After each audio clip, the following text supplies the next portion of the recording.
Hey. Yep. Okay. Gosh, come on! Fuck, come on, you're being such a bitch. Fuck, come on. Come on. Oh, Do you guys got any cigarettes? Oh, bro. I just remembered I fucking found some cigarettes in the fucking bottom of my fucking cigarette box. Fuck. He was my favorite. Fuck. I like both of them. I like all them. three of I them. like all. Yeah. I like everyone. I I like everything. I liked all the Me performances, too. even from the townspeople. Yep. Yeah. We kept stopping the movie to talk about it because I was like, Yeah. this is why Yeah. most found footage movies Our bullshit. are bullshit compared to this one, Yep. because this one felt Yeah. fucking real. Yep. When you hear that people like believed that it was real, you go, yeah. And then if you think of any other movie that's ever been Did you see done, the new one, the new Blair Witch? No. Did they found footage it? Yeah. And it's even made by like a Oh, it's wait a a horror second. director that I know Ben likes like a lot. And I was just like, yeah, but guys, it looks like it's super stylized Yeah. and like it's just like a movie. Yeah. Like even Paranormal Activity did a better job at making it look semi-realistic, although that's not either.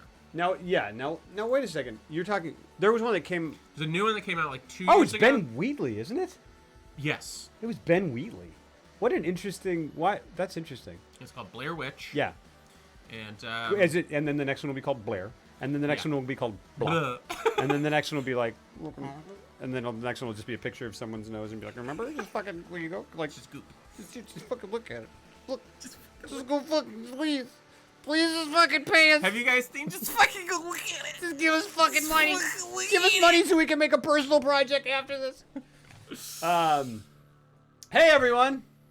Hello. Oh wow, you really can tell I got a haircut. I look like a little boy. Oh man. You just. Hey, what's up, Z Gillett? You look like a little boy. I think it's like this part right here. It makes it look like there's a bowl like put over my head. Take your head off. Can we see your hair? Daw.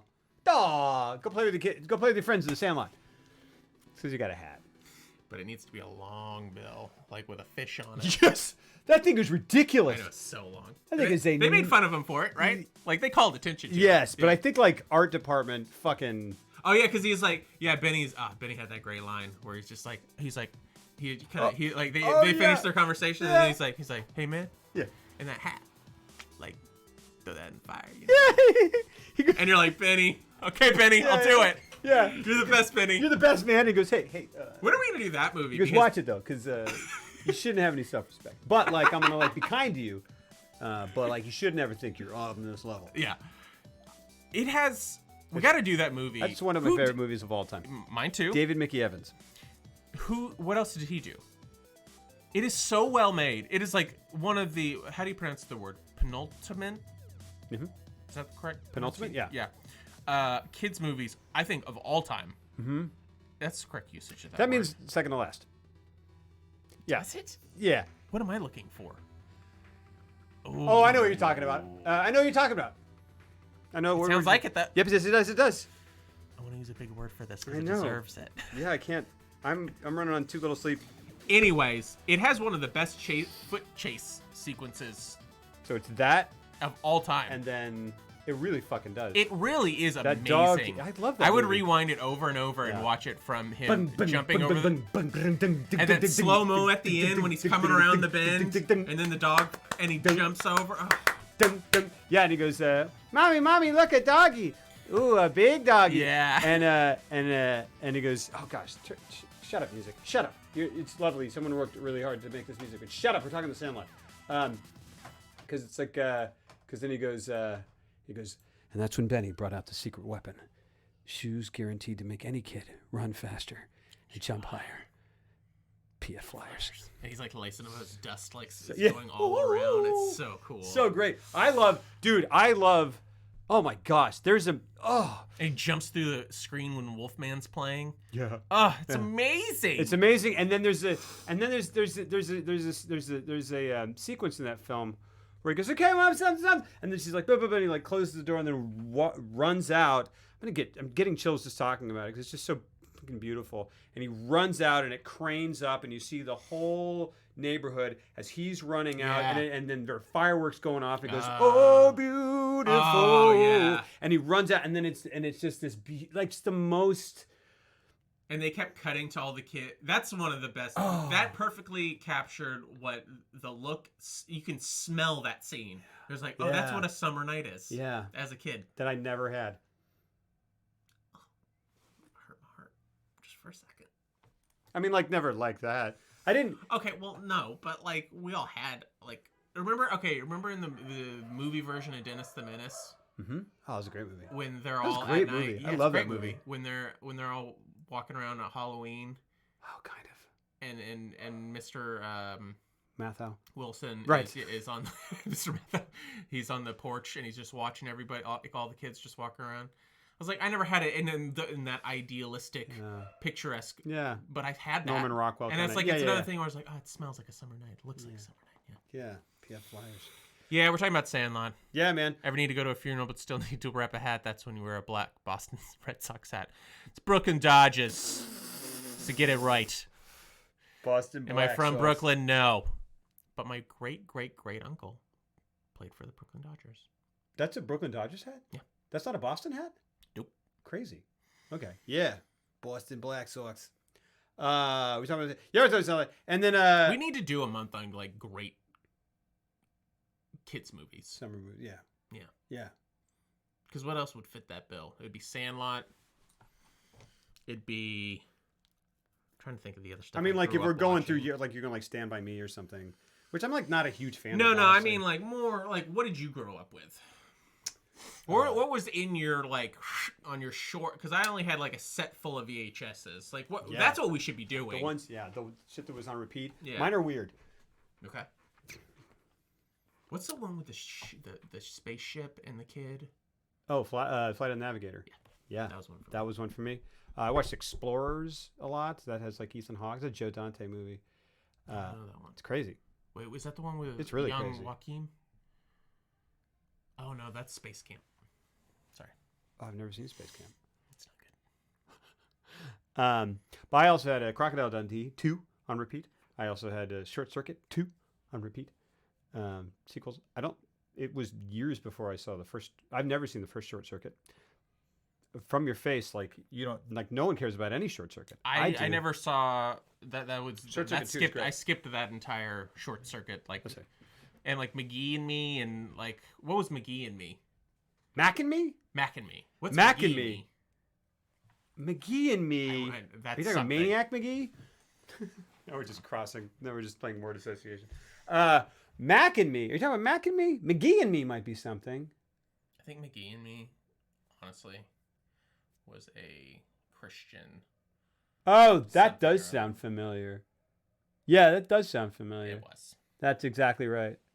Yeah, McGee and Me. And it had an animated little guy. That's what it was. Let me see the McGee.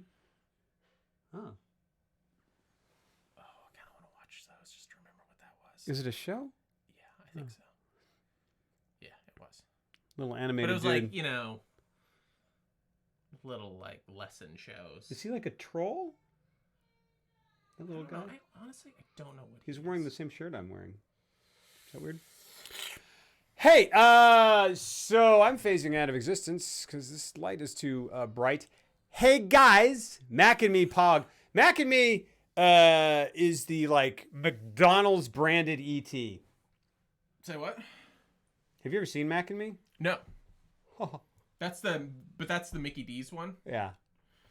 That's like they go. Does it have It goes like this. It goes. Ronald McDonald in it? Yo, yeah. let me look There's that a up. fucking like rap and dance sequence, maybe not a rap, but like it's like Elliot, and then he goes and they touch and he goes you just touch my finger, just touch my Oh, finger, you want me to touch it? just joking. And he goes, ba da ba ba ba. That's it. What's up, Vorlash? How you doing? Hey, hi. This is. I want to say this is the earliest we've ever veered off completely off course, but it's. Well, how prob- did that get it's probably not. approved? Oh yeah. That looks like that. terrifying. I know that people say this as a joke. That's a real thing. Yeah, people say this is a joke and it's almost like a cliche, but that literally looks like a porn version of ET. It looks like if someone made a porn and was trying not to get sued, and it was an ET porn, they would do that.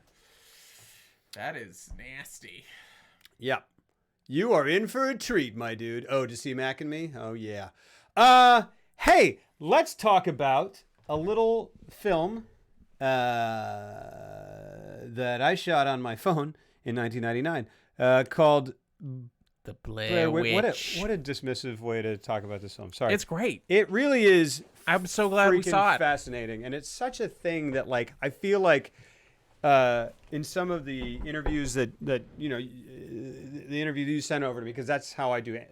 I don't do any research unless someone sends it to me first and says, read this. I'm glad I found that article. It's a fantastic article. It's really great. We should link it. But Josh! I'm not going to. Yeah. What's up, Spork? But oh, I did it. I rambled so long I forgot what I was saying. You're talking about the article. Yes. Yep. I don't know. It's gone. See, I was like, I've gotten even less sleep than usual. I'm firing on all cylinders. It's a dicey it's edge, like, though. Boom. And then you're just you're just confused. Yeah. Yeah. And then you lose sight of what's in front of you. You don't know who you're talking to. It's me. It's your friend. What's up? Are you real, McGee? Are you? McGee and me. Yeah, is it you? What's up, Spork? Doing well, my man. Glad to catch you online. Hope the family's doing well. The family is doing well. I'm tired of look. I'm gonna turn this down. I think this has got to. Hold on. Ooh. I don't know. Yep, fixed it. Yep. See. Yeah. Well, it's just fascinating. It's just a really good movie. Let's talk about the Blair Witch Project. Like a big point I did. In what sense? And I was like rounding the bases, and I was like ready to slide right into home, and it just did not work. For what? I know. But for I know. Okay. It's my big problem. Well, I'll tell you this. Go ahead. I've always loved this movie. Yeah. It's just one of those. I guess I can understand why people wouldn't like it. Mm-hmm. But I've always found it to be incredibly scary. Like, it's one of the few movies that actually does get under my skin. And by the end, that ending, every single time I watch it, I'm just like, that's a really creepy, genuinely unsettling ending. Like, hold on.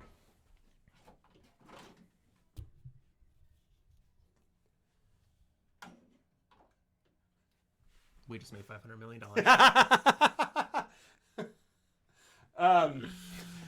Yeah, like, wait, hold on. And I've learned, researching this a little bit, that they went back when Artisan bought it. Yeah, which is the first time I ever heard of Artisan Entertainment. And anyway, I think, yeah, go ahead. When they bought it, sorry. They were like, we love it.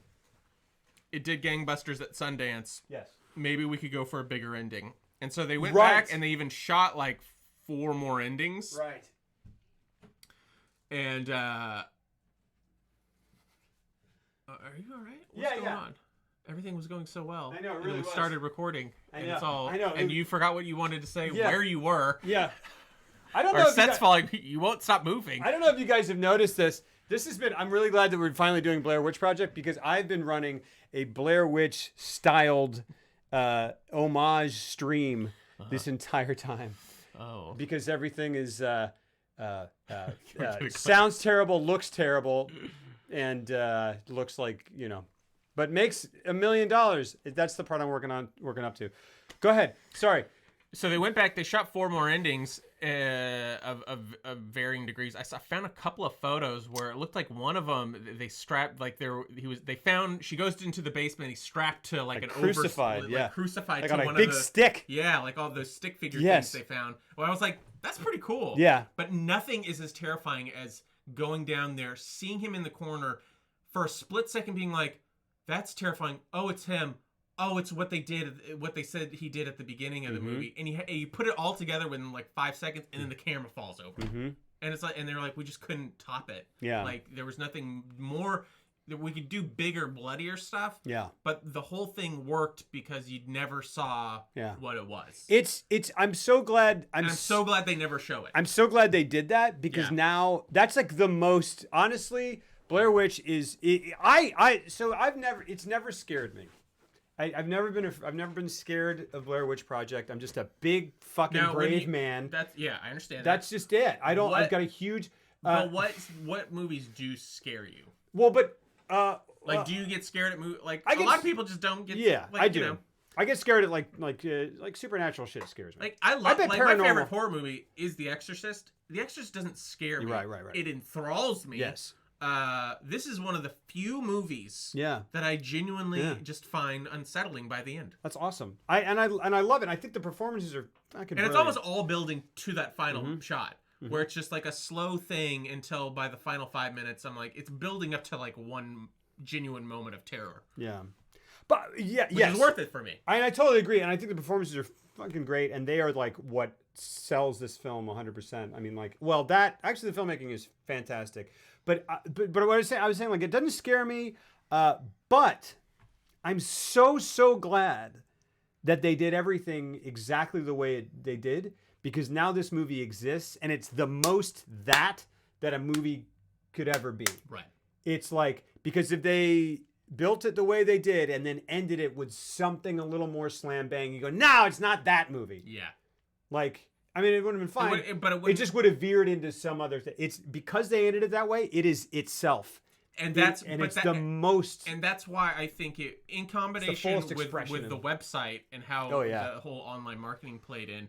That's why, because I remember first hearing about this when it came out, and people being like, "Have you heard about that reel?" Yeah. Like, because I mean, there Can was you a imagine- solid, can you there was a solid like month, Yeah. where people thought it was legit, I know. and that's crazy. Yeah. And I remember still not being young enough to not having clued in enough to whether or not to verify if it was true or not. So by the time I ended up seeing it like on VHS, I still wasn't quite sure whether it was real or not. Mm-hmm. And so I was watching it with under the guise of like, and then but by the time the ending comes and you're like, they didn't overplay it with something crazy over the top. You're just like, Yeah. could be. Yeah. I mean, That's what my young brain taught me. It really is such a testament that this is literally a movie that you, because we were talking last week about how, like, can you imagine watching Audition and not knowing the end of Audition? Can you imagine being presented with Blair Witch as it was presented by the studio as essentially Cannibal Holocaust or something like it, Yeah. like a I mean, even though everyone like a snuff film, not a snuff film, but like an actual document. Yeah. And like not like an experiencing it that way, or just stumbling across it somehow. That'd be amazing. It'd be amazing. It's just such a simple, like, and just how they. I feel like it was a moment they can't really happen. Yeah, it's a marketing strategy that only works once, and the people start to. Yeah, I mean, that's pretty true. Yeah. At least on this scale, where it had like the cultural impact. I love American Movie. American Movie is awesome. American Movie is real, though. Is it? Yes. But it's not. Is it not? It's not, though, right, Imbalak? I thought it was when I first saw it, but I'm almost positive that it is one. I thought it was real. What? I know. And that's one where it goes the other way. It goes the other way because you're like, this is so like wonderfully manufactured. Blair Witch is fake, but done so realistically that like that it, whatever. American Movie is real, but you just don't believe it. American Movie plays as far more scripted than this because you're like, American Movie, no fucking way. I need to watch that again. It's great. I'm gonna watch that because I think I even watched it being like, oh, this is a really well done. I remember Witch type thing. I remember watching it almost in tandem with this. I remember watching it like very close to this film because I think that's found footage gets shit on so much. I don't really understand it. Like, I like the found footage genre. I think it's a good idea. I went and saw every single paranormal movie in the theater. I want to see those because it is so fun to watch with a crowd.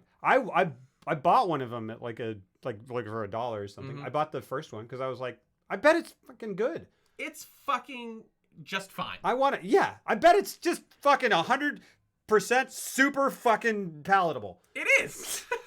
I bet it's just abso-fucking-lutely compared to like a lot of shitty horror. Like, it's doing its own thing. Yeah. Like, and I know it gets that reaction a lot. It's doing Blair But I'm Witch or telling you something. You go on an opening night where everyone's, and they always release them every October for like 4 years in a row. Yeah. So we would always go opening night, and it was a fucking blast because people were into it, and it was that thing. Yeah. It was like seeing Spider-Man 2 in the theater for the first time, where people were just like stoked for it. Yeah, or like 99% of everyone in the theater is stoked for it, and I go, you didn't like Spider-Man. Did That's right. not. We've talked about yeah, that. I know. It's just, I know. It's okay. It's okay. Oh, Josh! Michael! Mike! I'm gonna fix this. There we go. Great. This is about on par with the good at camera angle and Blair Witch. Yep, exactly. Hold on. If I go away, hold on. Hey, Mike! are you okay with East? Is East okay? Where's the map? We tried South. I guess East. It's like, yeah, but do you... I know where we are. are. You saying that you know where we are? Or I know where we are. Because you said that 2 hours ago. I swear I know where we are. Guys, if you guys, I promise, if you guys didn't take the map, you gotta tell me you took You didn't take map? If you took the map, you gotta tell me. You gotta tell me. Hey, guess what? When that dude thrilling. When that dude kicked the map, it said like I was like, bullshit. You didn't do that. You're insane. And then he like did do it, and I was like, that's crazy. He's like, yeah, but frankly, they're all going crazy. His performance. He's great. That dude's great. He kind of sold it. He definitely sold it. I learned that he was like a prop mover for Conan O'Brien's show. Really? Got this part. Oh, before. Okay. Did the acting thing for a bit. Then he was like, I'm going to go back to working at Conan. And he went back to working at Conan. It's a good gig. Good gig. I didn't look this up. I was wondering if like either of those dudes, like I was wondering, I was like, I wonder if Mikey became a sound guy. Like, yeah, right. Or like did any sound gigs. Because like he's like, I've done it. That's what's crazy. On a dat. It seems like the Josh guy was the one who went on to actually have a career. Supposedly, yeah. Yeah. Which is weird because like I saw a picture of him today. I mean, yeah, he's different these days, and he like he just looks totally different. How does he look different? Are you just saying he gained weight? I'm not saying anything. He's got a haircut. I wish you wouldn't fat shame him on the show. I'm not. He looks like a well. No, I can't. No, he looks completely different. There's an act, he's he just I looks don't a know lot if like he's fat. He's just like no, he's not. He's got a big bushy beard. Great big bushy beard. Yeah, but he got a haircut. And he looks like just like a completely different person. Yeah. And I go, that dude has got his life together. He looks like an actor in town that I know, and it was confusing to me. He looks a lot like that guy. I'm not calling him. He was calling him. He was trying to get me. Anything.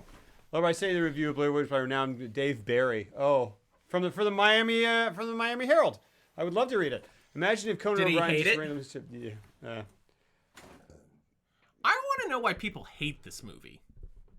I understand. I get it.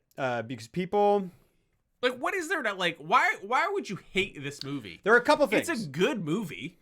It is. I think it is 100% like, and because people fucking hate this movie, and I don't understand that. It's the same reason that people hate, and I'm gonna say it. Now I feel pressed to say something really controversial. No, but it's the same reason people hate Juno, hate what's the Paul Haggis? Crash. The same reason people hate those movies. It's like it's a thing where like I mean it's not why like do they hate those movies? Blair Witch didn't get nominated, but I remember seeing Juno and going like, oh man, this is snappy. Well, it's funny. Yeah. It's very funny, very jokey. It was Backlash it's endearing, to Juno, yeah. super cool. There's like Backlash to Diablo Cody. It felt like there was because it's not fair because people are assholes. Not people are assholes. People are rhythmic beings, and for some reason, it's the same reason. It's fucking weird. There's this thing that happens with movies where like it's like if you're in a classroom and there's someone who's like trying really hard or just like it's an energetic thing. If too much energy gets focused on one person or something and there's just something slightly rhythmically off with the rest of the room, kids are assholes to kids when they don't want to be because but it it's like feels Juno's like a good movie. Yeah. And it's not like she had a long storied career. But that's exactly it. She came out of nowhere, Uh-huh. and Juno was a good movie. It was a good Juno's movie. it's a good movie. It's very entertaining. It's fun. Yeah. It is it has sincere emotional moments. It's good a performances. nice little movie. It's snappy dialogue-y, and I was like, oh, dude, I really enjoyed that. Juno's great. You see Juno. Juno's a fun comedy. Then Juno got nominated for an Oscar, and I went, whoa. For a screenplay Oscar. I was like, whoa, hold on. And everyone else went, whoa. And then people got on the Juno train, and people sensed that people were on the Juno train. And they're like, who's this Diablo Cody? We don't know where she came from, blah, blah, blah. Is it because it was like so pop culture referencey? I think it's a very specific flavor, which I liked. But then when it got nominated for an Oscar, I was like, oh, hold on. It's very snappy dialogue. It's very funny. I don't know about an Oscar.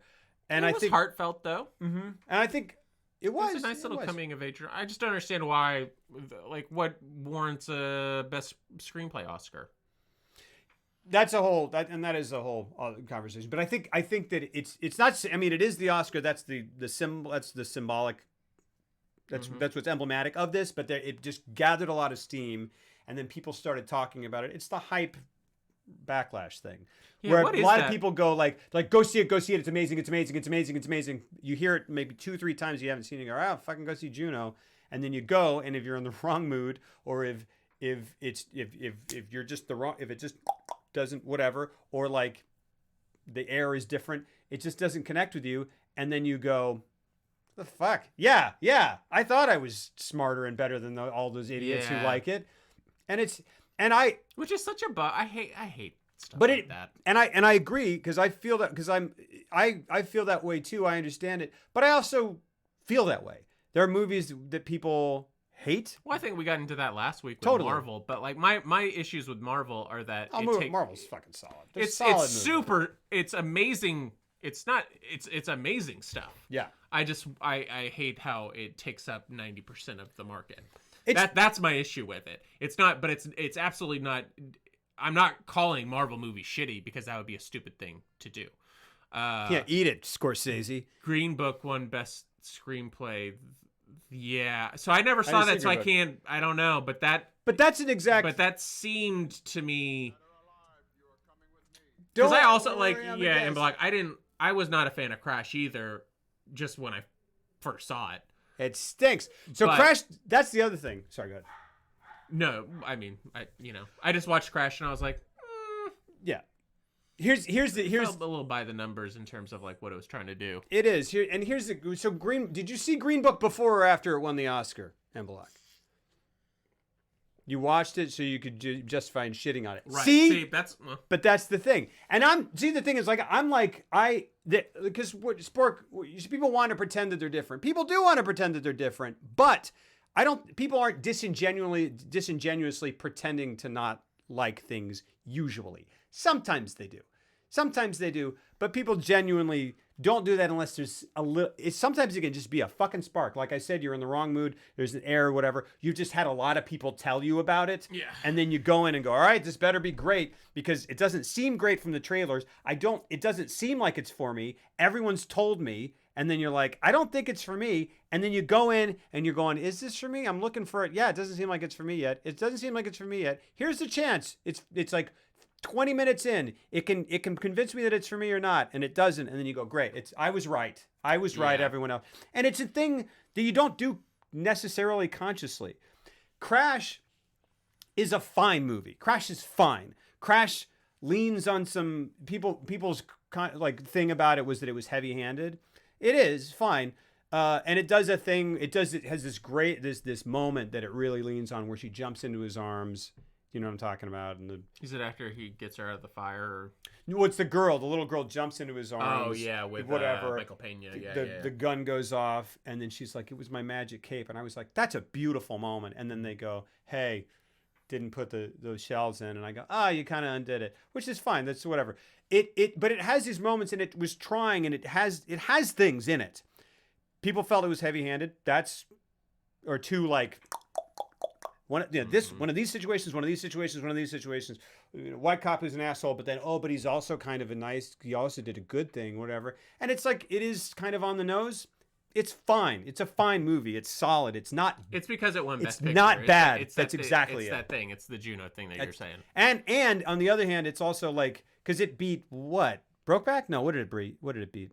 Oh, that's a bummer if that's what happened. No, because something beat Brokeback. I can't remember. I can actually. Yeah, what did it beat out? That's what it is. There's something else that it beat out that people were like, "Fuck you." I mean, that's why I've never saw. I mean, I'm guilty of it. I never saw Shakespeare in Love because I was just like, there's no way. Which is stupid of me because I never even watched it. Yeah. To give it the benefit of the doubt, but like I was so like, there's no way. Saving Private Ryan was hands down the best picture that year, in my opinion. So I remember being very butthurt about that and never refusing to watch that movie. I think often people purposely hate something just because it's popular. I understand that, and I've felt that way. Like I go, but it's not entirely. Like I'm giving people the benefit of the doubt, and I don't think it's misplaced. There is usually at the core some sort of thing where you go like, you go, I don't think so. I don't think that's good. There's a wave of people, and it's overwhelming, and people are like, it's great, and you go, I don't think so. I think I'm right. And then when you are right a little bit, you go, I'm right. There's Which is the other stupid thing, because no one's right. Exactly. Which is that I think that's probably the and it's something that I try to tell myself every single time where I'm just like, that's cool, man. If that's your favorite movie, you clearly have a reason for that being your favorite movie. So awesome. Yeah. That spoke to you in that moment in your life. That's great. Absolutely. That's what art should do. Yep. And I can't take that away from you. Absolutely. But people like to put shit in boxes. Yeah. And it's exactly what they were talking about with Blair Witch, which we haven't really talked about much at all. But shit, Crash beat all those? Okay. Oh, it did beat Brokeback. It beat all those? That's unfortunate. Oh, my other Brokeback thing. So it was like the least good. Okay. Munich even. Capote's. Munich's amazing. Like Munich is amazing. Capote is a brilliant movie. That's so weird that doesn't get enough credit. It's just like, it has a great central performance. No, Capote is a brilliant movie. Yeah. Brokeback is the Brokeback's amazing. Brokeback is the fucking best picture of that year. It doesn't matter. It's ridiculous. And Munich is awesome. Good Night, Good Luck is awesome. Those are all better than Crash. Brokeback, like Crash is the most palatable in terms of digestible. Or I think it's like the thing where it's like it's kind of pat. You go think about some stuff and then get to feel good. And then also it's like it's not bad. It's not bad. It shouldn't have beat any of those movies. Brokeback definitely should have won. Brokeback is like all those movies are fucking those movies, but Brokeback is a once in a fucking blue moon movie. It's just such this is what happens. You don't give it to Brokeback, and then 20 years later, Ang Lee goes and makes Gemini Man, and we're all bummed out about it. This is why he's doing what he's doing. I was so bummed at. Oh my gosh! I watched a review on YouTube from a guy that I like, and I was so stoked because I love Ang Lee. And I knew that this guy did too, and he was like, and he started off and he was being very positive. He was like, I was so stoked, and blah blah blah blah. And he took a long pause, and he was like, and this is the worst movie I've seen this year. And my jaw just went. I was like, oh no, it doesn't work because none of the trailers made me think it was gonna work. Oh gosh, well, but I was just like, well, it's Ang Lee. Even his failures are interesting to me. Like Hulk is vastly more entertaining to me than. Well, Edward Norton's solo Hulk movie, that's for sure. Because it's just he goes for it. Mm-hmm. But apparently this is just a shitty script. Oh, well, I saw the trailers, and then my reaction was it said Ang Lee, and I went, oh. Like, I just felt sad. From the get-go. Because I was like, oh, why? Why are you doing that? It's like, don't do that. Like, I don't know, though. Maybe it's good. He needs to just mini rant, and then we're going to get back on track. He has got to stop promoting that 120 frame shit. Like, I don't know why him and Peter Jackson and James Cameron are like, hey, I know you guys like movies. What if you saw him like the smooth motion feature? Wait, Ang Lee's in favor of that? He shot Gemini Man in 120 frames per second only 14. So you can go into a Best Buy and your fucking face can melt? Like, yeah. What's weird is that only 14 theaters in America show it the way he envisioned it. And then the critics who did see it in those theaters were like, I don't know why are directors forcing this? Like it's You're talking about awful looking, and it completely zaps out what cinema is supposed to be. You're talking about the Hobbit thing, where like, but he took it the extra mile. Like the Hobbit trilogy was shot in 48 frames, and everyone complains like it's too hyper realistic. It's like the smooth motion thing on your TV. It looks like a British TV show. It's fucking weird. And then Ang Lee was like, cool, let's go to 120 because everything will be crystal clear. It'll look like video. And it's just like, why? Who likes this? That's crazy. What are the benefits of it? But Blair Witch was shot 400 frames per second. That's what. Yeah, brought it back. Yeah, no, that's awful. It's awful. It's awful. It's awful. Yeah, it's really. This is not a thing.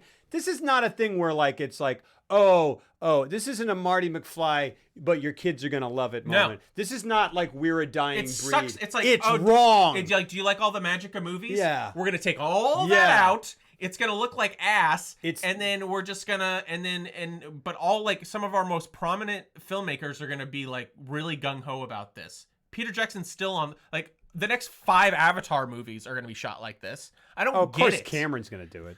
He's the one who started the whole thing. Oh, what an asshole. Yeah. He is an asshole. No, he's not, Good probably. He's a great filmmaker.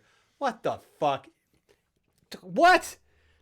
Boy. All right. It's appropriate because this is Blair Witch. It has like the but at least they were like, yeah, but we're also going to shoot a little bit in 16. Yeah. You know? Yeah. He's like, I gotta, if it's interesting, I gotta get it on 16. That's one thing that, yes, you keep saying that.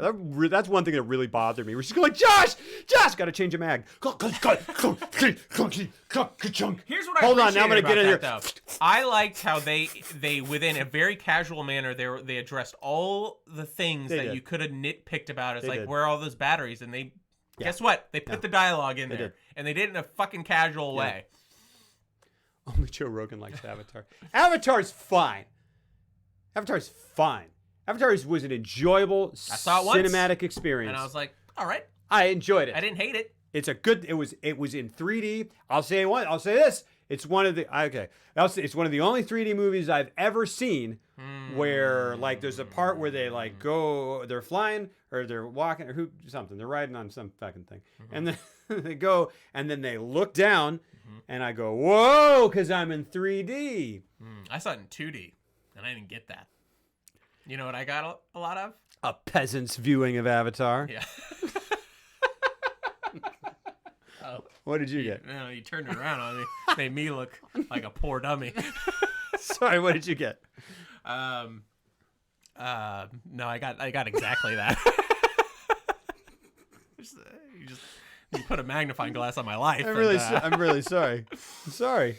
It was Christmas. I didn't like it. I mean, what the life doesn't enter into it. I was bored. Yeah, sure. Yeah. It's the first, and like I love Titanic. Yeah. I get it. Yeah. And I like it. I know.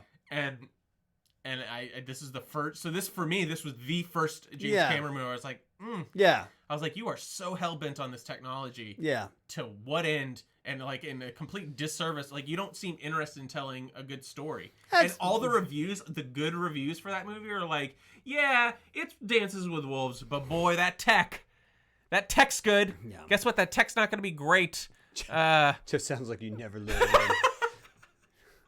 Every single part of Titanic that does not focus on the ship sinking. It hasn't aged well. I'll watch it again. I got a real shiny, like. And that's the thing.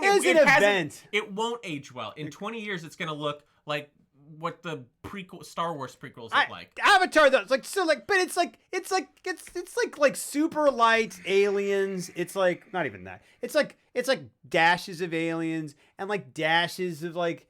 Dances with wolves. Yeah, because literally. Because of the Robotech and the military. All the Marine stuff. Yeah, all the Marine stuff and Sigourney Weaver. And then, and some like stuff. Like, yeah, who gives a fuck? No one cares. But it's fine. It goes, look, there's some pretty shit. Here's a character. They care about this. You go, I don't know if they do. I know, and but then like, these two characters. But what a bummer to say that about something that Jimmy Cameron's making, you know? Yeah, but like, yeah, fair. I know what I think what bums me out more than anything is it's not a one-off. Yeah. It's like he's like, It's no, this is the rest of my career. That's fucked. I mean, that's not fucked. It's gonna be the rest of his career. I hope that the next one comes out and blows everyone's fucking dicks off. Oh, me too. And I think it might. That'd be cool. I think it will. That comeback. That'd be the Billy Ray Cyrus of fucking movies.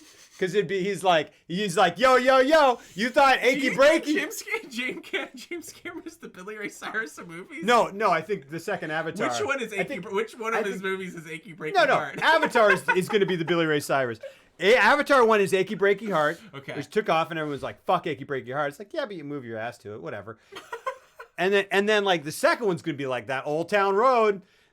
I don't even know what that I don't know. It's the thing with Little Nas X. Look, I'm a... What? Yeah, I'm fucking cool. You're not cool. Yeah, I'm really cool. You're not. Yeah, you can tell because I'm telling you how cool I am. Listen, Avatar... I just love that this is you Avatar- trying... You're real. What you're angling for is you're like, yeah, but like that the second one I referenced, that's the cool one. Yeah.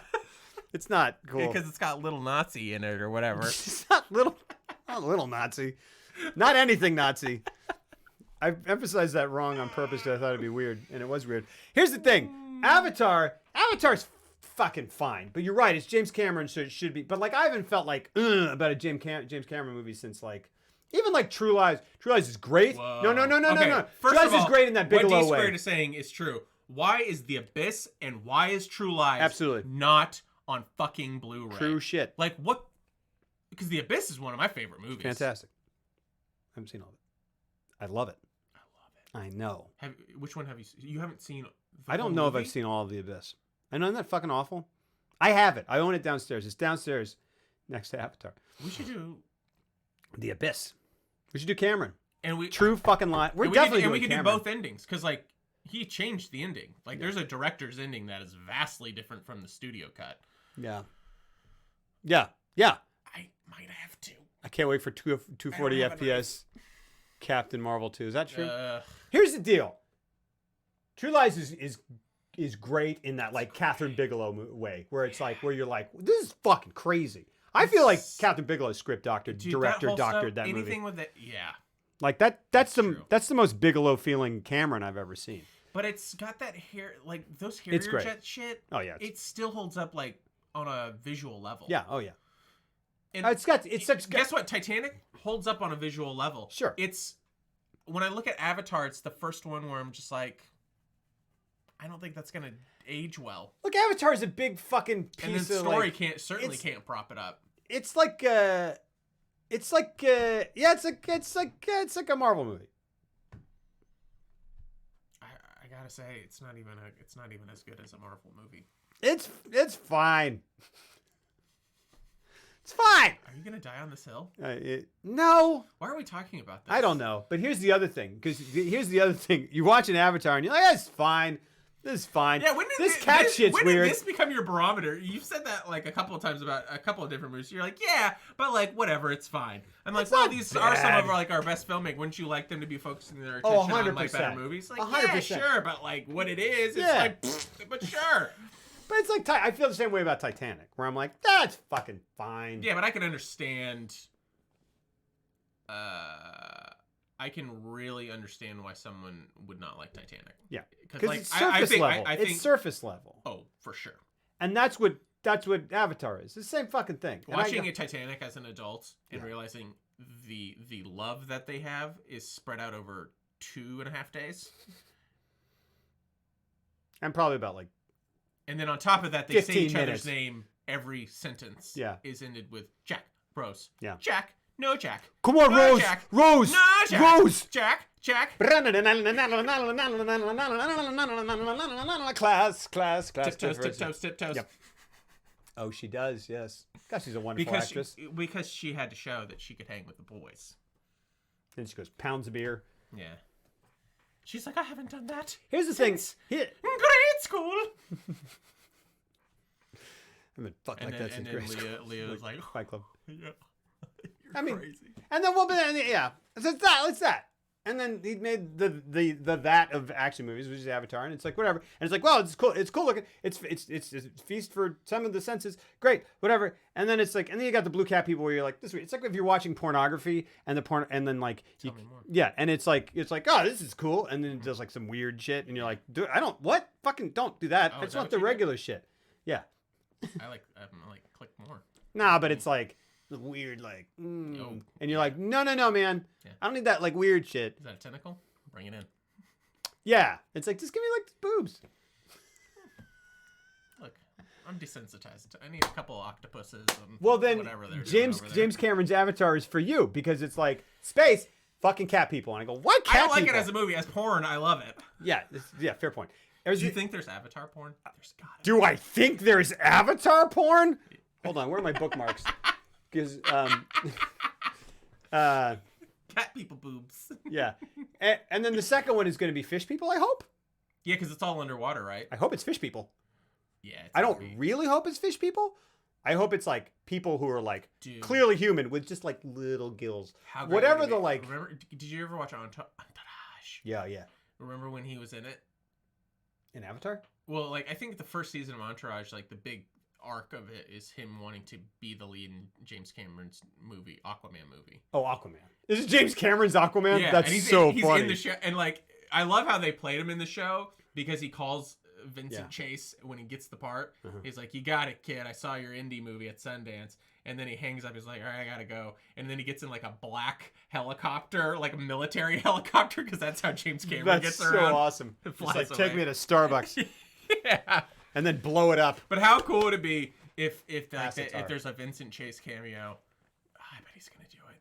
That'd be really cool. In Avatar? Yeah. Well, but like, was there an Avatar? Because if he cameoed in Aquaman, that would be really... just like once they get to like whatever fucking underwater city that they're Atlantis City. He's just going, just like flying in the background. Yeah, just going. He's going, hey, remember me? I was in Devil Wears Prada too. I was in that movie. Drives Me Crazy. I was in Melissa Joan Hart. Yep. All right, we got to talk about this movie. So speaking of Asatar, So what is the porn version of the Blair Witch Project? Was it like the Bear Wench Project? I think Bear Witch Project. But I think it was Bear Wench.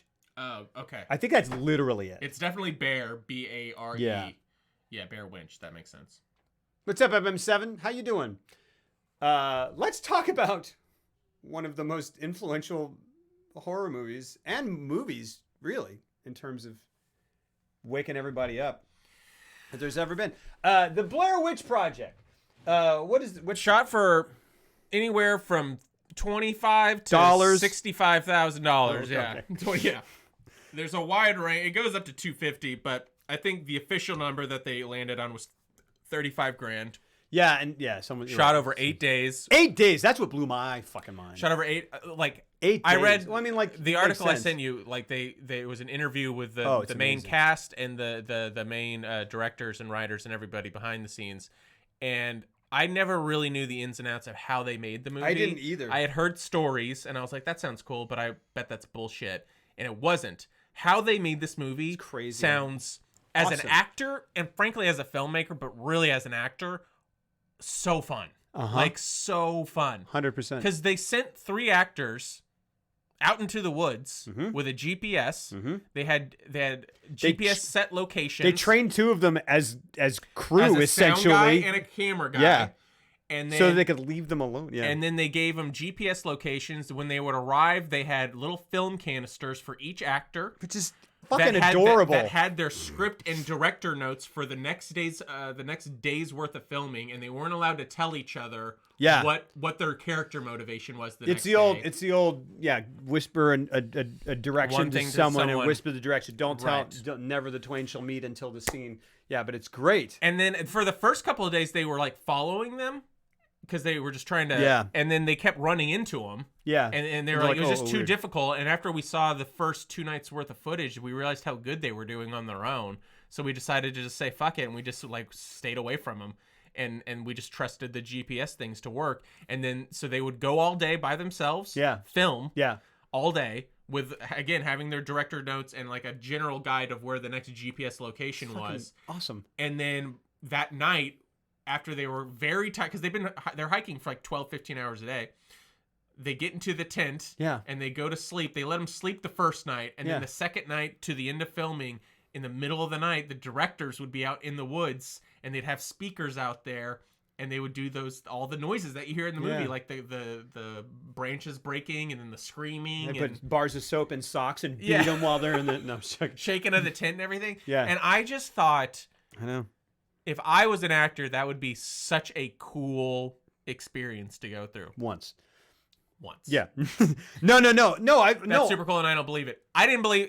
I thought the same thing. But, I mean, if they're lying, they're all real teed up and aligned in what the central story is, because... No, it's great. I think that's exactly what they did. It's really cool. Jeff, have you seen the Pine Barrens episode of The Sopranos? Yes, I have. It's the best episode of The Sopranos that I've seen. That's so weird that you were mentioning that specific episode. That is by far the best episode I saw of The Sopranos. I only watched 3 seasons, but that was the best episode, and it stood out big time to me. Does it have some relation? It's about 2 of the guys in The Sopranos who get lost in the woods. It's 2 of the sub characters. Yeah, and it's awesome. Just a really well written, a beautifully written episode. That's awesome. So that's the link to the article. It is freaking fascinating. I really, really, really, really like it, and it just gives you a whole bunch of insight. It's like camp horror movie. It's like a team building exercise. It's like an immersive improv. I mean, that's exactly what it is. That's what's so crazy to me. It's like, how many movies are like straight improv like this? Yeah. Where you don't see the director. Yeah. That's crazy. That's what I would kind of, because I know that there's plenty of like Waiting for Gutman and all the Christopher Guest movies and everything. But they're doing takes. Yeah. And they're trying shit out. These guys just let them wander off in the woods and they're like, here we go. I hope they're good. Well, and there are other movies that I think are more like free, like improvised, like start to finish, almost like long takes, kind of whatever. But I don't think I've ever heard of because I was like, like after a couple days, they just were like, well, it's just easier to just go back to base camp, or like our cars or whatever they're fucking using, and just like sit and then go, 2:00, time to scare them. Yeah, and go find them. Because they started getting back like dailies, essentially, footage, and kind of going like, it's working. Yeah. And it works shockingly well. Incredible. Like the little character beats and everything that I would love to read the pages that they gave them. Yeah. And like how detailed, because like what makes this movie work for me is just how realistic all the performances are. Absolutely. And I mean that across the board. I want to know how because I know that when they first arrived at Burkittsville, the Blair Witch town at the beginning of the movie, before they go into the woods, some of the people they're interviewing are real life people that they just found, and then others are planted actors. But even the planted actors, which you know which ones they are because they have a wealth of knowledge about the Blair Witch, which is a fake urban legend, are so good. Yes. Like that, not good in a way where you go like, that actor is mimicking reality. No. You go, that's a real fucking person. That's just a real person coming off the top of his head, like trying to remember facts from these things he's heard over the years. And so many things about the three main actors. Like honestly, like when you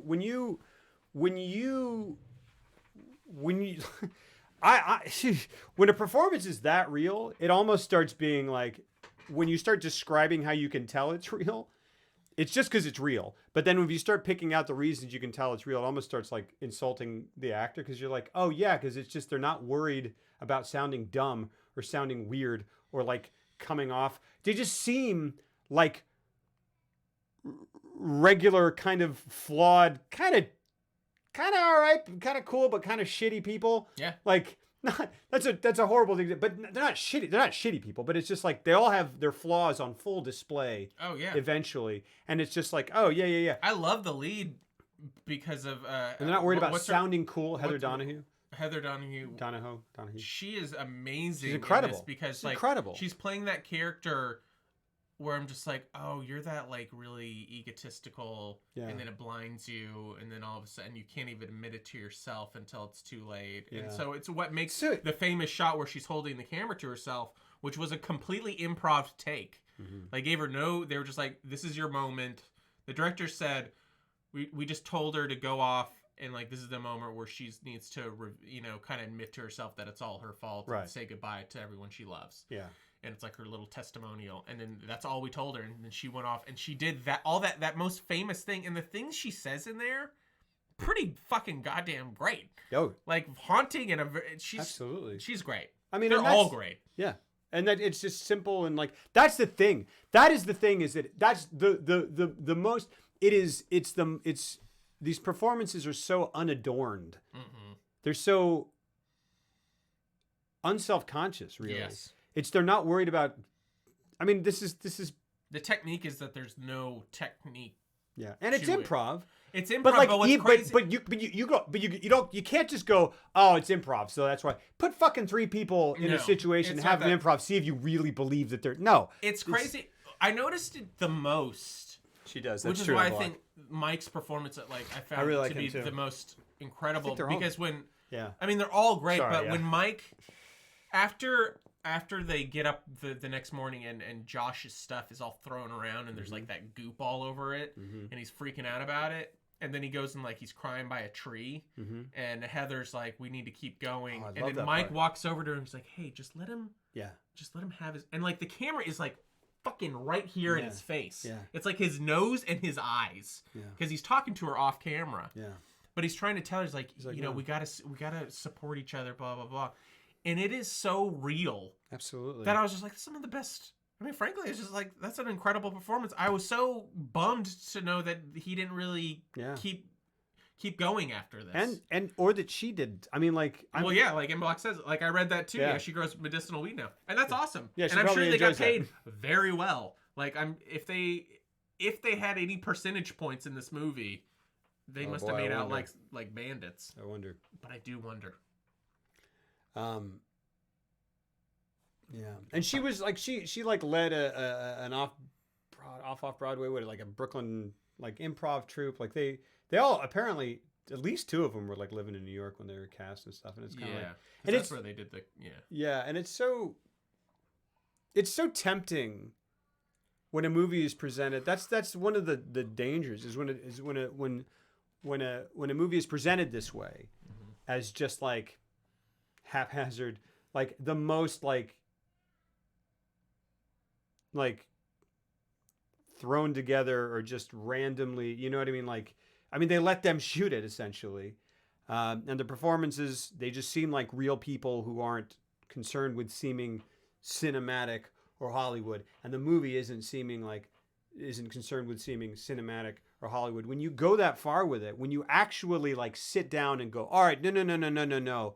What would it actually be like? Yeah. Not what would it actually be like within the bounds of still letting people know how things are done, and still letting people know that like, I work in other movies too, and like it's whatever, but I'll like, frame it really well, but like also thing. Kind of it's like it's almost like the restrictions of just sending them out on their own and be like, we're gonna cut together whatever they come back with. Yeah. That's what makes it work, in addition to how good their performances are, because there are long stretches where it's just a camera like looking at a shaky ground as you or it's black as you're listening to what they're saying off camera, and in the sequel that came out 2 years ago, just called Blair Witch, you lose all that like completely. Yeah, because no one's gonna let you do that now. No one's gonna let you do that, and so now every shot has an intent, which is the total. And even with the paranormal movies, every shot something happens in it. And I'm like, well, that's not real. Yeah. That's just not... You clearly made a concerted effort so the audience would never be bored. Yeah. But like it's... And I know that's a huge complaint against Blair Witch. Is like, they're like, well, it's really boring. And I'm like, well, if you want to sell what this is, you kind of have to have 100%. That. Like, it's kind of the genius of it, frankly. Absolutely. And it's, to me, why it's as unsettling as it is by the end of the movie, is because I don't find any of it boring, because I thought that what's brilliant about it is that the interplay between them and the tension that is slowly rising and the editing of all that footage is actually fucking brilliant. Talk about a movie being made in editing. Yes. I mean, they all are, but my gosh. But yeah, for sure. And it took them a year. Yeah. Which, because they had, 80 hours? Of footage? I don't know, something like that. But But yeah, I mean, it's beautifully edited. But I'm telling you, man, like the interplay between them, and those times where they start arguing or whatever, and I know that they pick the best parts of everything, but like the ability of those performers to remain present and be that truthful without anything else put on it, and the ability of the eye of the editor to catch all of that and put it together in a way that it never rises above this thing where you go, all right, now it's showy. All right, now you're trying to tell me something. All right, now you're trying to communicate something in the sense that in the way that a movie does. All right, now that all of it. Yeah. Like that's why. And they built it in so beautifully in like when Josh takes the camera from her and he's like, I can see why you have this on all the time. And as a filmmaker, that really registers because I've done enough documentary stuff in my life to know that is absolutely a true thing. When you're just documenting through your lens, you're just like, it doesn't, you're not nearly as affected or aware of like whatever situation you're in. And be like, oh, that was a little dicier than I thought it was. I remember seeing one time, like, being in a situation and then seeing a photograph of me after the fact where I was in a very crowded space and how, like, the photo, I was like, oh, that looks way more dangerous than I thought it was. Yeah. Man, I think the first time I saw it, I have not seen the movie since I saw it in theaters. So you saw it in the theater? Yeah. In 99? Because I'm an old ass mother. Yeah. That's fucking so cool. I know. And what was that like? I feel like, and I'm trying to remember, I feel like I went in having heard like, oh, is it real? And I was like, it's not fucking real. I was like, it's not real. It's not like I knew it was. I was like, I don't think it's real because it's no. Like, of course. Yeah. I was like, whatever. And if they died at the end, there's no fucking way it'd be in theaters or whatever. I don't know. I wasn't, who knows? So I think I was like, all right, I'll go see if this is real. I'm pretty sure it's not real. But still, you didn't know at the time what it was going to be. So did you know that they were going to die at the end? Like, for all you know, I don't know. Just seeing a documentary. Yeah.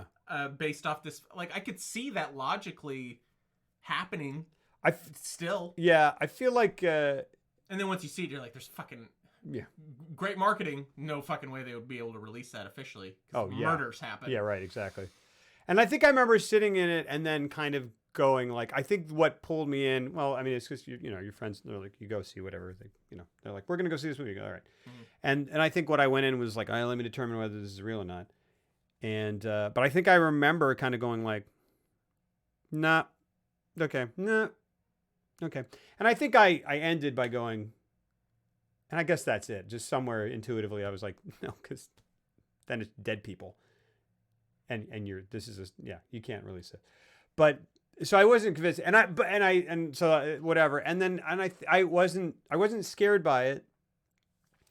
And I think I was a kid and I just was like, okay, whatever. And I think I was expecting something more terrifying because people said it was terrifying. And what it is to me now, though, having seen it for only the second time, and it's that's cool. Decades later. Yeah.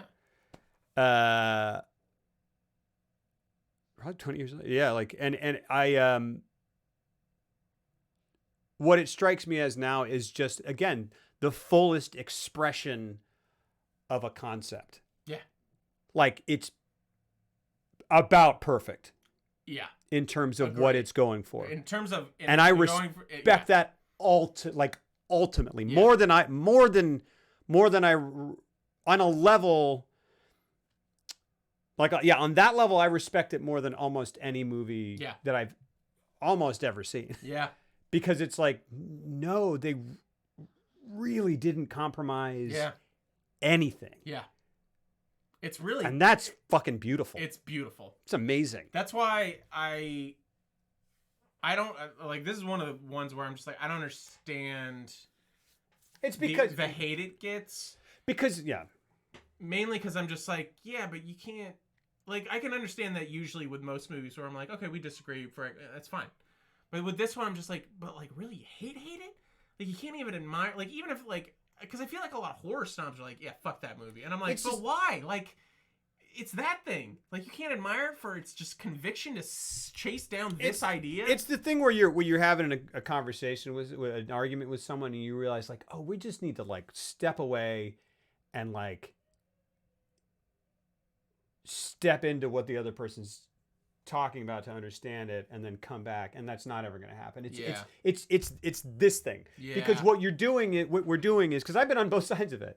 Like, I don't think with this movie, I didn't hate it, but I just kind of was like, whatever, right. And it was because people were like, it's the most terrifying movie you have ever seen. I hate when people do that. And I go, all right, that's all I know about it. I think of the movies that have terrified me before, or the things that have been terrifying, and I go, the one thing I know about this movie is that it will terrify me. And I go, all right, man, let's do it. Movies don't really necessarily usually terrify me because I have a huge penis and I am fucking brave. Yeah. And I am. You bat away those scary thoughts with my I go, get out of here. Yeah. Nah. Get out of here, Pumpkinhead. This is my Pumpkinhead. It's cold in here. It's chilly. Yeah.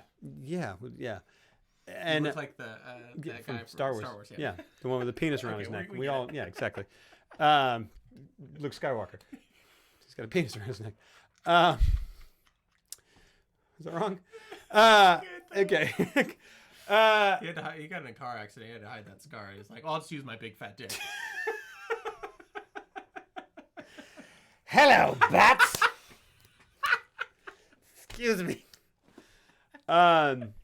Boy. It's like the audio's good. Yeah. It seems to be a lot of like fleshy slapping against each other in the room. Is there something going on there? It's like, that's how I work. It's impressive. We just like looking at it, so we're just gonna let it go. Yeah. Anyway. So I went in and going like, okay, all I know about this movie is that it's gonna terrify me. Yeah. And when you do that to people. It happened with me with Hereditary, and even me too, and even because it was in the marketing. They were like, it's the scariest movie since The Exorcist, and I was like, oh fucking. And it's also groundbreaking. And now they've got a thing. Now they've really gotten to the point. I used to be able to tell. They've really gotten to the point. There are a couple trailer editors out there who can make a trailer that I go, oh, that looks like a fucking movie that I am into, and that movie looks fucking terrifying, and that movie looks blah, blah, blah. And then I go there and I go, dang it. You didn't used to be able to fool me that good. Hereditary's solid. It does whatever. It's very good. It is, but it goes off and where I go, okay. I even watched it a second time to like give it a shot, and I was just like, yeah, it's good for the first go round in like a pure visceral sense. Yeah. I don't much care for it. Here's why I love, like, The Exorcist is like it's Apocalypse Now and then The Exorcist, and that's because The Exorcist. Even when because I first saw that in the theater when he re-released it with the spider walk and everything. Yeah. In like 2000 or 2001. And I remember going to that, and there was two guys who grew up with it, and they were sitting, and we were very young. And they were sitting in front of us, and they just looked at us, and they're like, "Oh, you're gonna piss your fucking pants, guys." Is it Bill Paxton in Weird Science? You're gonna piss your pants, you little dudes. You're gonna. And then we watched it, and I absolutely adored it. Yeah. But I wasn't ever scared. Yeah. I was just like, this is an amazing movie that I want to revisit a bunch because of just the story it's telling. Yeah. And I think I just like, I think I really like scary movies, but not because they scare me. I love Halloween. And it's just hard because it gets bigger. I know. Every day. I know. And you're just like, gosh. Finding pants. Knock it off. I can't. You miss half the movie because your dong is. Do you think these are skinny jeans? I think so. They're not. Oh. It's my balls are split all the way down to my ankles. Gotcha. Ow! Right? Yeah. Sorry. Gosh, that would mean they're on the outside. Yeah. Can't be on the inside. Well, it's a medical thing. You got an issue. Boy. We keep getting derailed, but like in fun ways. But I'm just saying, like, even with this one actually unnerves me with that final shot. Yeah.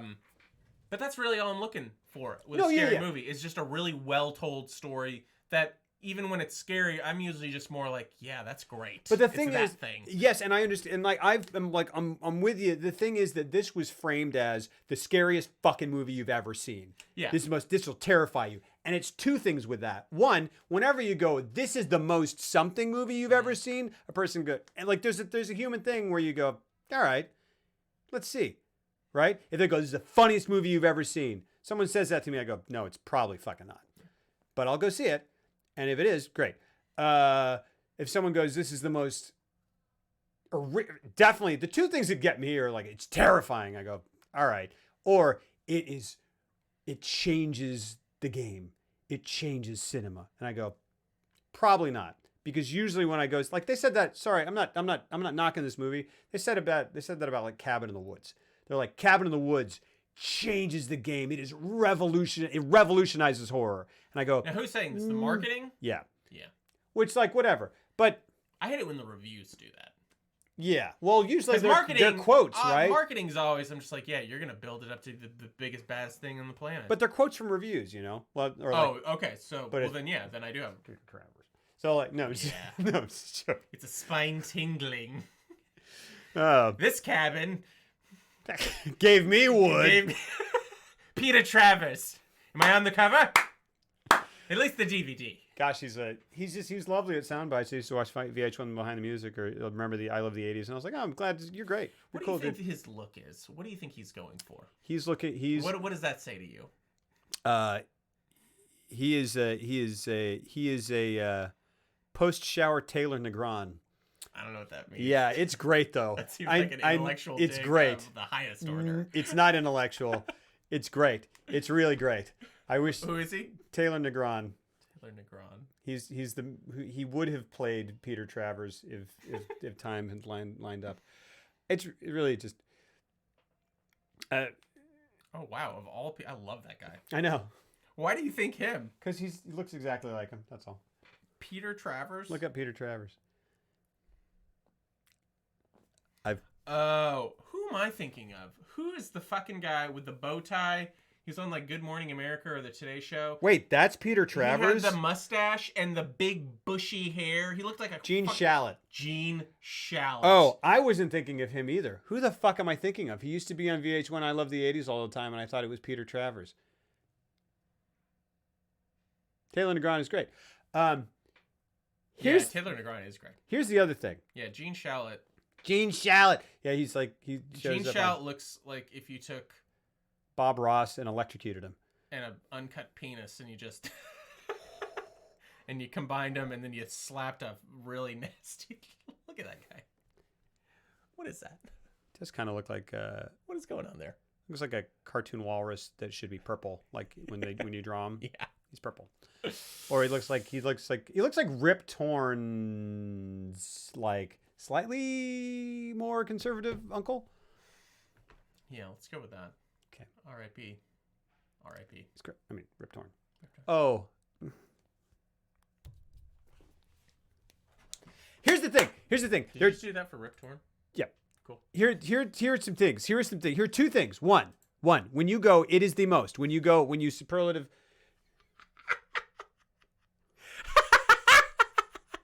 Wait, who is that on the left? That's Costanza's wife. Oh my god! In Seinfeld, that's fantastic. There have been some good ones. pull. There have been good some good ones. Susan. Susan. Susan. Here's the other thing. So two things. One, when you go, this is the most this movie Yes. ever. People go, let's see They're it. like, fuck you. And then they're Which like, is why, like with comedians, I'm just like, I could never do what you do. Every night you go on stage, You'll just make me like, laugh, like, make me laugh, motherfucker. fucker. Yeah. yeah, No matter how talented you are. Yeah. It's the same thing every night. yeah. You're a paid audience. The more successful you get, it's like, I paid $100. Yeah. Fucking make me laugh. Do it, Dane Cook, you fucking piece of shit. That's how people feel. That's know. how you get the Joker. They should have had Dane Cook play the Joker. That would have been cool. Yeah. Dane Cook is like, he's fucking funny. He is funny. He's a funny guy. And like listening to him on podcasts and stuff. Yeah. He's a smart fellow. Yeah. Yeah. And he's a heck of a performer. Yeah. He's got a great stage presence. People are like, yeah, he's broy. And I'm like, no, he's funny. Yeah. And then a lot of He's broy broy people and like fine. him. Yeah. And also he is a little broy. Yeah. And it's also What's fine. your problem, bro? Yeah. Chill out, bro. Jesus. You don't got this Damn going it. on? Gosh, getting my dick in a twist. Did you bring my mud flaps over with the God. naked ladies on them? Bro. Fucking puss. Bro. That is the most that. That's it. That is the most that. That's it. You fucking nailed it. Goodness, that is in terms of integrity. That comment within that character had the integrity of the Blair Witch Project in terms of what it was going for. Pure conviction. Boom. And here's the other thing. Compounding the like, all right, this is the most, is you go, this is the most terrifying. Right. And then you engage the other part of the brain where it's like, all right, motherfucker. Right. Let's see. If I'm not scared Right. by the most terrifying movie in the world, then my dick grew 3 sizes that day. Yeah. And it's a bummer because, like, I bet if you did go see this, or if I had gone to see this when it premiered at Sundance. Yeah. And it's just that thing stumbled of like, into the midnight showing at Sundance. Absolutely. And just being like, I don't know what the fuck this is. Starting it being like, I don't know what the fuck this is. Yeah. And then getting to the end. I probably would write a review if I was a reviewer being like, this is the most scary thing I've seen in a long time. Absolutely. Yeah. Because it's midnight in Park City, Utah. You go outside, it's the fucking woods. What are you going to do? Yeah. There's a coffee shop. Robert Redford's over there standing in the corner backwards for some reason. There's Tarantino over by that coffee shop punching a reporter in the face. And you go, this is the woods, man. Because it is hot. But here's the deal. So it's those things, right? So those are the psychological things that are going on. Mm-hmm. I feel like I should be talking like this, and You're just getting very analytical. it is. But it's those psychological things. Like, you're not going to scare me, and oh yeah, you're the best. Mm-hmm. Coupled with people who didn't see it until after all that hype, and they go in, right. and then they go, cool, terrifying. What that means is I take the box of what I think is terrifying, scariest movies I've ever seen, which are all conventional horror movies, go into this, this isn't scarier than The Exorcist, which I love, This, which I love. This isn't even scarier than blah, blah, blah, blah, blah, blah, blah. I'm not scared. Well, this is weird. This is boring now. This is boring. You're not scaring me, bro. You're not scaring me, bro. Yeah. Did you bring the Zima? Like, and it's like, because it was 94. Yeah. And then people just go, what the fuck? And you're just not even having the same conversation because the people on one side are going, this is great. Yeah. It's art. Yeah. And then on the other side, you got people going, I mean, it's the same, it's. And I think my complaint usually comes from people who I know really like horror. And they're like, yeah, whatever. And I'm like, but don't you, especially as a horror fanatic, sometimes some of them are filmmakers in and of themselves. And I'm like, but don't you, like that, to me, it fits all the boxes. It's mental framework. It's like they fucking went out and made a movie on their own. Yeah. In my opinion, they crushed it. Yeah. And then it turned into a massive success. Like, how are you not, like, inspired and just think that's a beautiful thing in and of itself? And also, they did a really good job. They did a great job. And like, it's not like it's like they got famous in the movies only so.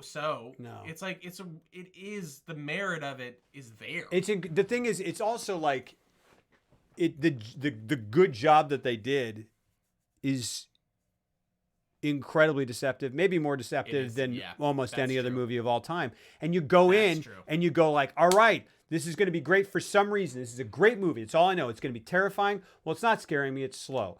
Well, okay, well then the performances must be great. These performances aren't great. They just seem like regular ass people that they pulled off the street, and I'm not seeing polished Hollywood performances. They seem like I don't even really like them that much. Yeah. And you're like, yeah, motherfucker. Yeah. Yeah. You know how fucking hard that is? Yeah. Like, you know what I mean? Like, yeah. To like let yourself be that on fucking camera. Yeah. And then they go, well, then the filmmaking must be great. It's fucking dark though. Like it's 40% of the time. The camera, look at fucking grass. Grass isn't scary. I could have shot this on my fucking whatever. It's like, yes.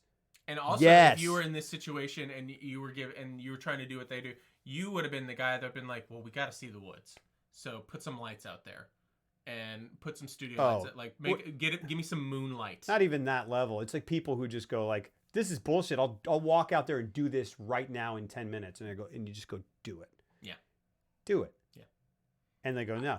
And I love the fact that it's a black screen for so long. Yeah. I love that when you Yeah. run through the woods, it's just lit. It's those, they had rules. Yeah. And the rules were reality. It's like, no, we're not going to put a big fucking 4K like a mile away to make the moonlight. Yeah. It's going to be on your camera. Yeah. Because guess what? When you go in the woods, it's you can't see shit. Yeah. It's like that special level of pitch black Yeah. that you can't see 2 feet in front of you. It is the ballsiest thing. Because they talk about The Godfather being ballsy, like With its darkness. with its darkness. This is ballsy. Yeah. Yeah. This is submitting this, selling it, putting it on display as like, yeah, this is the first movie I've ever made. Yeah. And you go like, these guys, these idiots, you can't see anything for 40% of the movie. I mean, how many executives must have seen that and gone like, like it's just, it's. I do want to know more about literally the 4 or 5 weeks leading up to the premiere at Sundance, like how they got into Sundance, like what got them in. Yeah. And then what the like the beat by beat thing was leading up to the premiere at Sundance, because it had garnered, because like the website was already a thing and was starting to go viral already. Yeah. And like they were already doing marketing at Sundance. Yeah. With the missing person posters, which is great. Awesome. It's amazing. Great. And like the website, awesome. Yeah. So is it still up? I think it is. Sometimes things are popular because they're good. Yes, he tries to help you link. Oh, sorry. Coach talks about that. People on the street will come up and say, "Hey, tell us a joke." Yeah. He should be able to, not punch them, but Dan Cook is fine with his friend Ted, so he can always make me laugh. Yeah, this is scary. The criminals too. Fuck off. Something. I was in college. You remember the website before the film came out? Yeah, that's freaking awesome.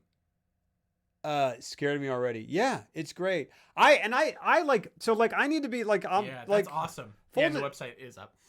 That's awesome. Yeah. Yeah, why would they ever? That's great. Yeah. Full disclosure.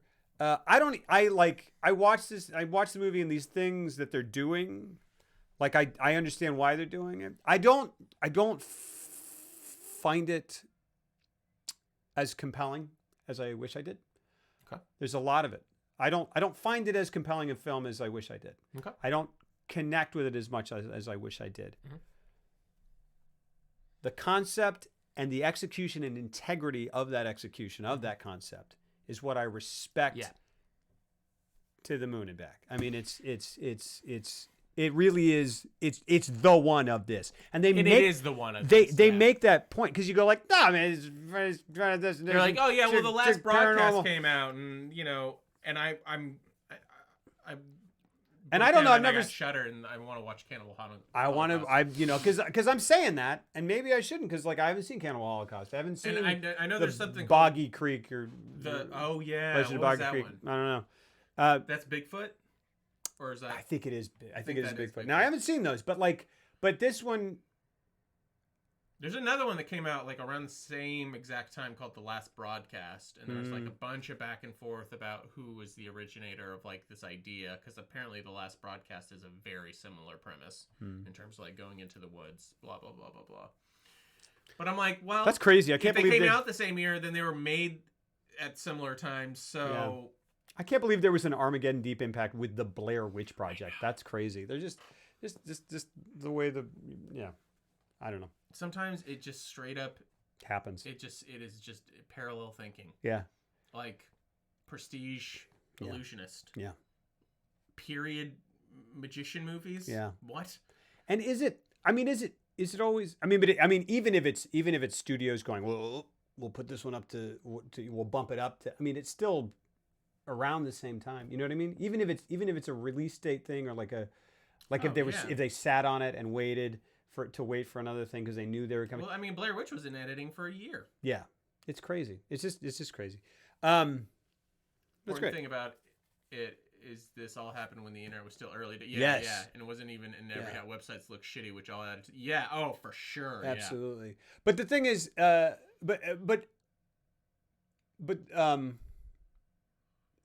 like they make the point in the thing, and it's absolutely right. Like they're. The way that they did this, the reason this is so palpably what it is the way that they did it. Yeah. Those actors are shooting that. Yeah. Those actors are by themselves. And the actors themselves and the they're supporting creating actors it. that they encounter, it's all. This cast is pulling so much weight. Yeah. It's pulling so much weight. The supporting cast when they go to that town at the beginning does a lot, like an enormous amount to sell the idea that this is real. Absolutely. So by the time they go into the woods, you're just like, okay. Yeah. Like those two guys that are in the creek fishing. Yeah. I want a whole movie about those guys. I loved their little interplay, but like, yeah. it was so natural.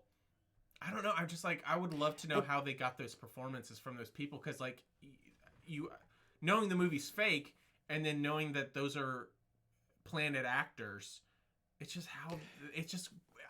so realistic. It is. And there's really, honestly, I don't know who, I mean, obviously there's the directors, but it's just, it seems like there's just a very,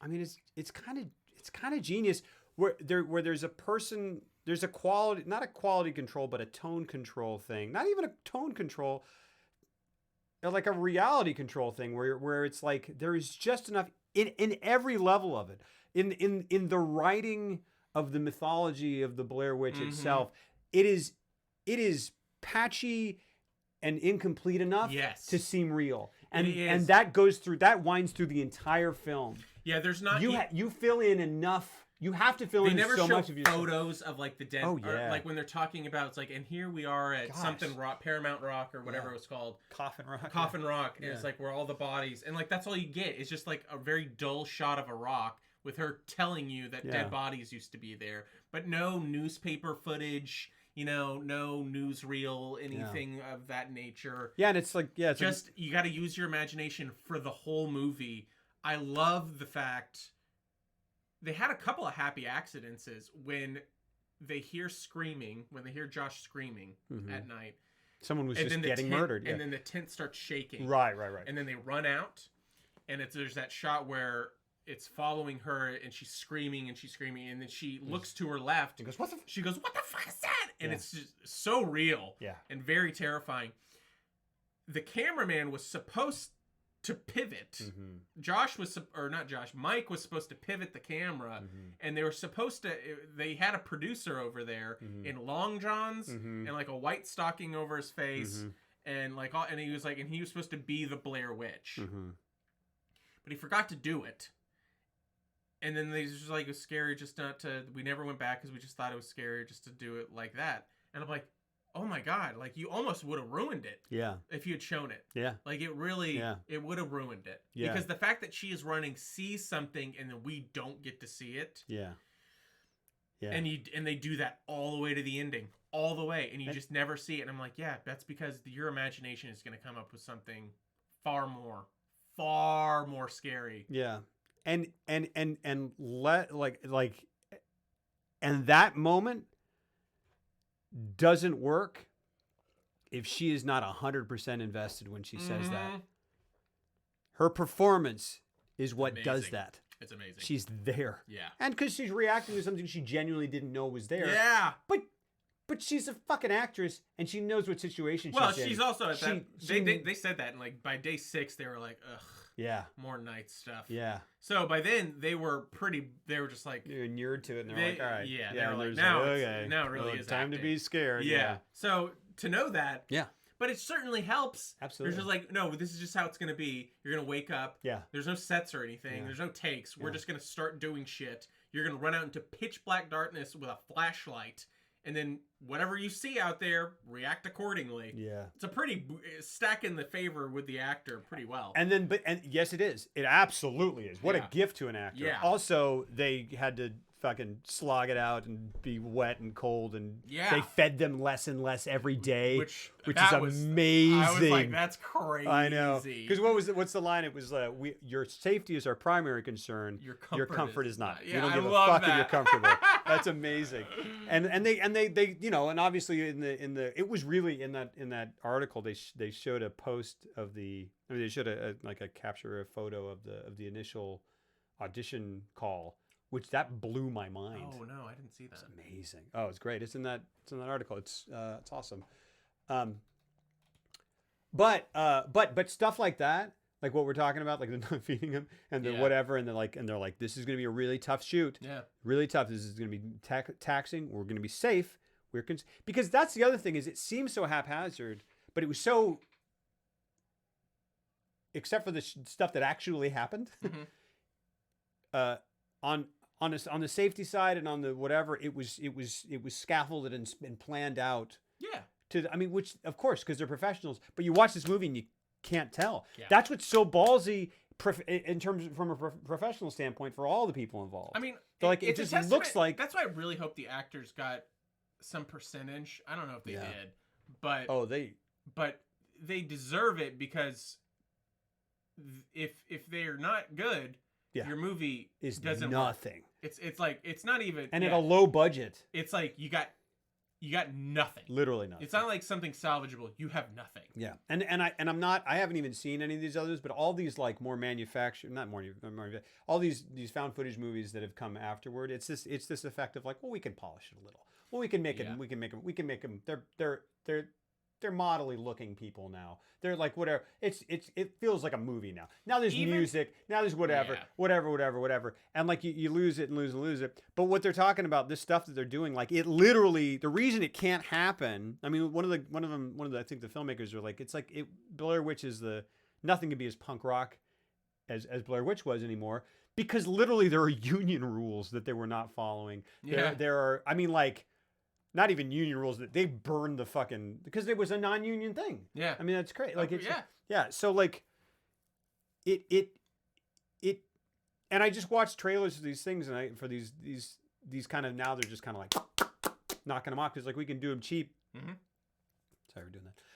But it's true. Like they can do it for cheap, and like, and then you get just actors and they just kind of whatever, and it's like they're not as. And it's a Hollywood production. It looks like a Hollywood production, and the acting is like, and it's. But they have more effects, and it's like the coverage is like The Office, where you're like, you have 17 cameras in that room. That's not possible. Yeah, absolutely. Like even when it's done incredibly well, like Record. Oh yeah, is a stunningly made found footage zombie movie. But the thing is, and it's very well done. Yeah. But it works as a Hollywood movie. And it's very, very good. But what works about this movie is the fact that they didn't overstep their boundaries. Yeah. They were like, no, we're going to limit ourselves. That's why I'm so happy they never showed anything. I know. And why they didn't go with the alternate endings. Because the fact that the climax doesn't even, it almost is an anticlimax. That's what makes it feel real, and that therefore for me far more unsettling. Absolutely. Is it's just him in the corner and not some big showy thing at the end. I agree, and it really is this, and that's absolutely what I respect about it as well. It's good night. Oh, night Wolf Rat. Lots of love, man. Seal. Yeah, sorry, you sent me something, and Seal did it. Living Blair. Wait a second. Okay, wait. Hang on. We're going to read this. Hold on. Recently... Oh! It's the Blair Witch. It came to my attention. Okay. Who is this? This is Dave Barry. Recently it came to my attention that I was one of the 8 remaining Americans who had not seen the Blair Witch Project. In case you're one of the other 7, I should explain that the Blair Witch Project is a hugely popular movie that was featured simultaneously on the covers of both Time and Newsweek. Mottos, we both have the same motto. The Blair Witch Project stunned the Hollywood establishment because it proved that to make a hit movie, you don't need big stars and expensive production and a huge promotional budget to generate hype. All you need is a huge promotional budget to generate hype. The movie itself cost $34. Now we should be a cultural hole, and I want to see the Blair Witch Project, which tells the story of 3 young actors who attempt to make a documentary with a tripod. Very so fucking funny. It's great. So the camera constantly moves around as though it is strapped to the head of a hyperactive seal. For some reason, the camera is often pointed more or less at the ground as though the seal is hunting for ants. The effect of this technique is to create a mood of intense realism for several minutes, after which it creates a mood of intense motion sickness. The 3 movie characters are looking for the Blair Witch, who, according to legend, is a mean witch who is never actually seen because of the high cost of special effects. The characters set out and almost immediately become lost in the legendarily huge uninhabited forests of Maryland, motto, the endless, vast, expansive wilderness state. They respond to this predicament exactly as Lewis and Clark would have, by holding long, whiny arguments wherein they wave the camera around and repeatedly shout a very bad word that I cannot put in the newspapers. Let's just call it darn. Much of this dialogue sounds like this. First character, darn you. You darn got us darn lost in these darn woods. Darn. Second character, go darn yourself. Squirrel, will you darn or shut the darn up? Yeah. Anyway. That's good. It's funny. It's Blair. I mean, Dave Barry is great. He's great. Fantastic. He always has been. Yeah. Did you catch? About MM7. Oh yeah. Yes, MM7. Yes, absolutely. Yeah. We're doing the call-in, guys. We'll be doing a call-in. Oh hell yeah. Yeah. Oh, you know what I never did was put up. You know, compare Blair Witch and Surgeons is scary. Unsolved Mysteries scared the shit out of me. If you play that theme song right now, I will get goosebumps all up and down my giant dick. And who's the host? Robert Stack. Amazing. Yeah. Amazing. Yeah, I went on a bender for about 2 weeks when I found out. It holds up, man. I watched absolutely. It was on Amazon Prime or something, and it's so good. Found footage movies are hard to pull off. Have you all ever heard of Butterfly Kisses? So good. I haven't ever heard of Butterfly Kisses. Yeah. I mean, I've heard of the act, the verb, or the noun. Butterfly Kisses. Yeah, isn't that when you... What is a butterfly kiss? I'm not going to do it. Please don't. It's where you take your eyelids and flutter them against someone's cheek. They were like, that's a movie. Yeah. Wait, what's... Oh, raspberries. Check out my sequel, Raspberries. Yeah, here we go. Here we go, baby. Something. Yeah, here we go.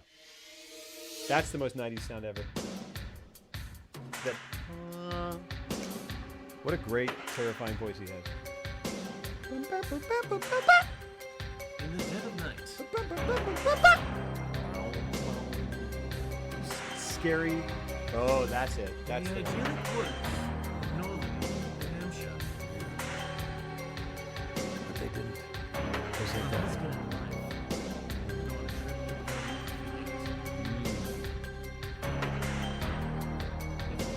Robert Stack. They never forgot it because they were paid for the story and it was put on Unsolved Mysteries. And they said, hey, everyone watch Unsolved Mysteries on Thursday. He wore a trench coat like a motherfucker, man. Yeah, he did. Did he? Am I imagining this? Or did he end every episode by walking off along a smoky yeah, it was always village misty. Street, and there's a lamppost. Yeah, and it's that's what was so cool about it. Wait, is that true? Well, I thought I was embellishing that in my mind. I mean, he was always a trench coat and a misty... Yeah, like an alley. Yeah. Or he was in like a police bullpen area, you know, like they played it up for drama. And it was awesome. It's cheesy, but it's awesome. Yeah. And I'm sure they just like, they had him there for 3 days. Season's work. And they shot all of them. Yeah, for sure. In a day and a half. He's wearing the same outfit. Absolutely. Yeah. Oh, man. He's like, did you see season 4? Is that the one where he's got the mustard stain on his trench coat for 23 episodes? Yeah. He had a hot dog before he started rolling. Oh, my gosh. 9:23 p.m. A lonely dark road. Yeah. Yeah. This is really cool. So, yeah, this is Attention Casting, Improvisational Feature Film, HFP, Haxon Film Productions, I'm guessing, or project, is holding an open call for the Black Hill Project. Period on the outside of quotes. It shouldn't be there. Non-union with pay, travels, and meals. See, I wouldn't respond to this audition. Why? Because this period should be on the inside here. This period should be right here. It's not going to do. Non-union with pay, travel, and meals. It's not Black Hill Project, period. No, but a period goes on the... All right. Shooting October, November for 3 weeks in Maryland, seeking women and men, 18 to 25, with natural look. Extremely challenging roles, all caps. Semicolon. To be shot under very difficult conditions. Saturday, August 23rd, 1 to 7 p.m., 3rd floor, Musical Theater Works, 440 Lafayette Street, New York. Callbacks midday Sunday by selection only. Well, you're leaning into it a little bit. That's how callbacks work. They're by selection only. You're making it sound far more nefarious than what's really there. Except for the all caps, extremely challenging Extremely challenging. It's a pretty normal casting call. Yeah. But that's like, callbacks midday Sunday by selection only. Yeah. Do, do, do, do, do, do. This isn't like those other callbacks where we'll just whirl a bunch of pictures and throw a dart at them. These are by selection. Didn't they bring him in there, and the first thing they said to him was like, "You're just getting out of prison, or you're up on for parole. You're up for parole." What do you think about that? I'm not an. And they go. I don't do good. They go. Improv. What? And they go next. And You're not going to be in the Heather Black Hills Donahue, Project.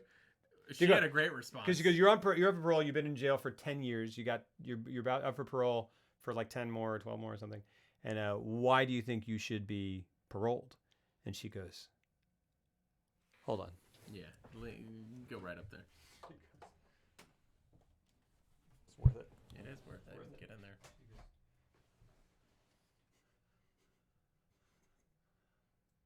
I shouldn't.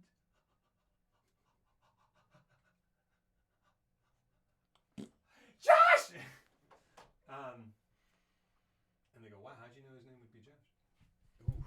Ooh, I'm gassy and I'm bloated. Where's the snot? Yeah. Yeah, she did say, like, she was like, if I did it again, like, these many years later, I would, like, not use my real name, and I would pick a higher angle. Which is adorable. But also, you shouldn't have. Gosh darn it. That is what makes that thing so fucking memorable. It's great. It's great. Yeah. Where's the snot? It's up here. Obligatory. Uh-oh. And just to move along to the oh yeah, sorry. let's watch it. Oh, this is fucking this is not Kentucky Fried Movie. Amazon Women. Sorry. What were you gonna? Sorry. Oh, is this Zuckers? Yeah, you guys should all watch it. Watch it. Let's watch it. All right. Yeah, here you go. Added to band's shopping list. Peyton, what are you doing? Nationwide's teamed up with Amazon to bring you the all. He's such a good actor. I was about to say that. He's a good actor. You don't think so? I think he's a good actor. He's a football player. Yeah, man.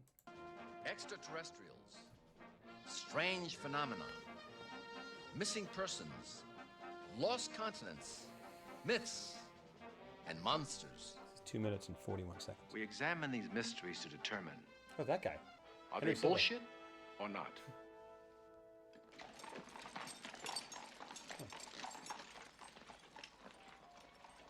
London's West End. Here, in the winter of 1888, a series of bizarre and violent murders occurred, which remain unsolved to this very day. This might be what I was thinking of. And that's how the show was. Yeah, it's true. I just love that he's in 1880s West End. London West End. Jack the Ripper. Was he a prosperous London surgeon? Perhaps a member of British royalty? Well, our bullshit team has unearthed spectacular new evidence which suggests that Jack the Ripper was, in fact, The Loch Ness Monster. is it possible that Nessie murdered 5 streetwalkers before returning to Loch Ness? Using undiscovered evidence, we've pieced together the events leading up to the first is what murder. makes it. Although this is a bullshit reenactment, it may have happened just this way. Hello, dearie. Show you a good time for a quid. For the wife and for free. Oh, gents, don't you want a girl to keep you warm tonight? There's one shot that makes this work. Mum told me there would be nights like this. Oh, my. That's it. You are a big one now, aren't you? Come on, darling. What makes these movies, Kentucky Fried Movie? Oh my god. Great, I love his eyes. I know. What makes them is the fucking production value they put Yeah, into these all for idiotic the ideas. jokes. Yeah, I love it when they just go for it. Wonderfully stupid ideas. Don't I you love be these movies stepping so on much. my feet now. Oh, aren't you in a hurry? Now, will you be careful? Not so roughed up. Wait a minute. The Invisible Man one really is amazing. This is like Batman reconstructing a crime scene in an Arkham game. Old Saucy Jack.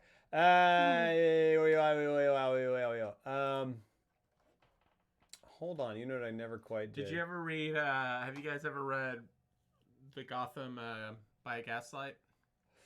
I've not. Oh, I need to give that to you. Okay, It's quite good. I'll take it. Quite good. Mike Mignola, baby. Mike Mignola. Is he artist? Yeah. Cool. It's a beautiful looking book. Yeah, man. It's got a nice retro vibe. Yep. You know they made a video game out of it that never got released? I know. Looked cool. I saw footage of it. It looked real cool. Yes, it definitely did. I agree. Does he punch Jack the Ripper? Yeah. Yeah, he does. Cool.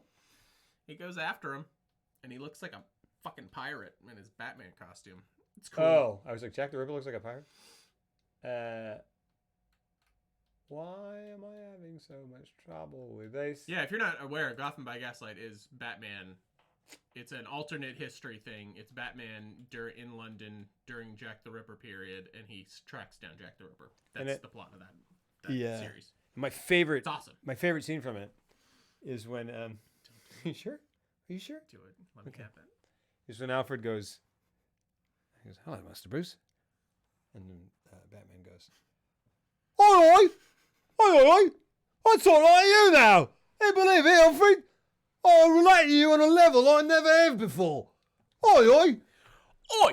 Where's the little birdie? Boo, boo, boo! Where's the little Oh, birdie? you right? Okay, he's a cheeky little bastard, ain't he? Get it! Hey, Robbie, get your ass in here! Get your ass in here!"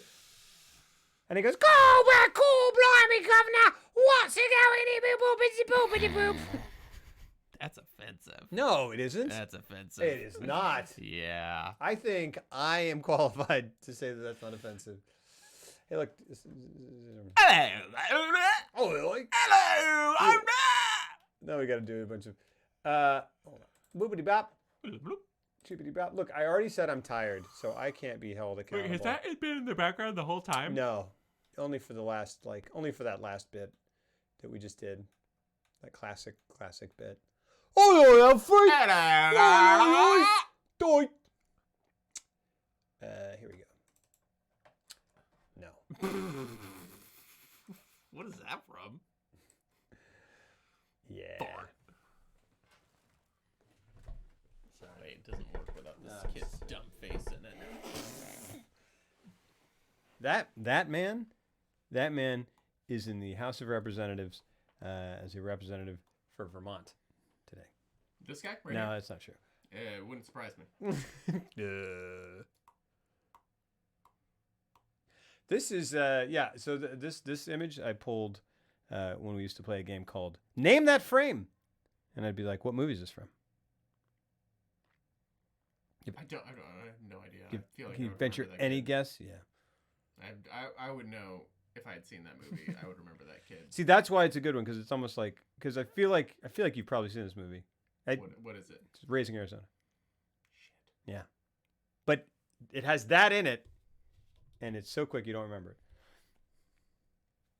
I need to give Raising Arizona another. That was just like I've seen it multiple times. Yeah. I just don't love it as much as It is like, it's literally. you love it. Yeah. I don't know if it's the one that I will watch anytime ever. Where did my Blair Witch thing go? I mean, look, there's more to talk about, but I just feel like we're just hey, Let's do the Discord. are you okay? Oh, that's a good call. That's a good call, because I'm just like, look, man, this is pretty cool.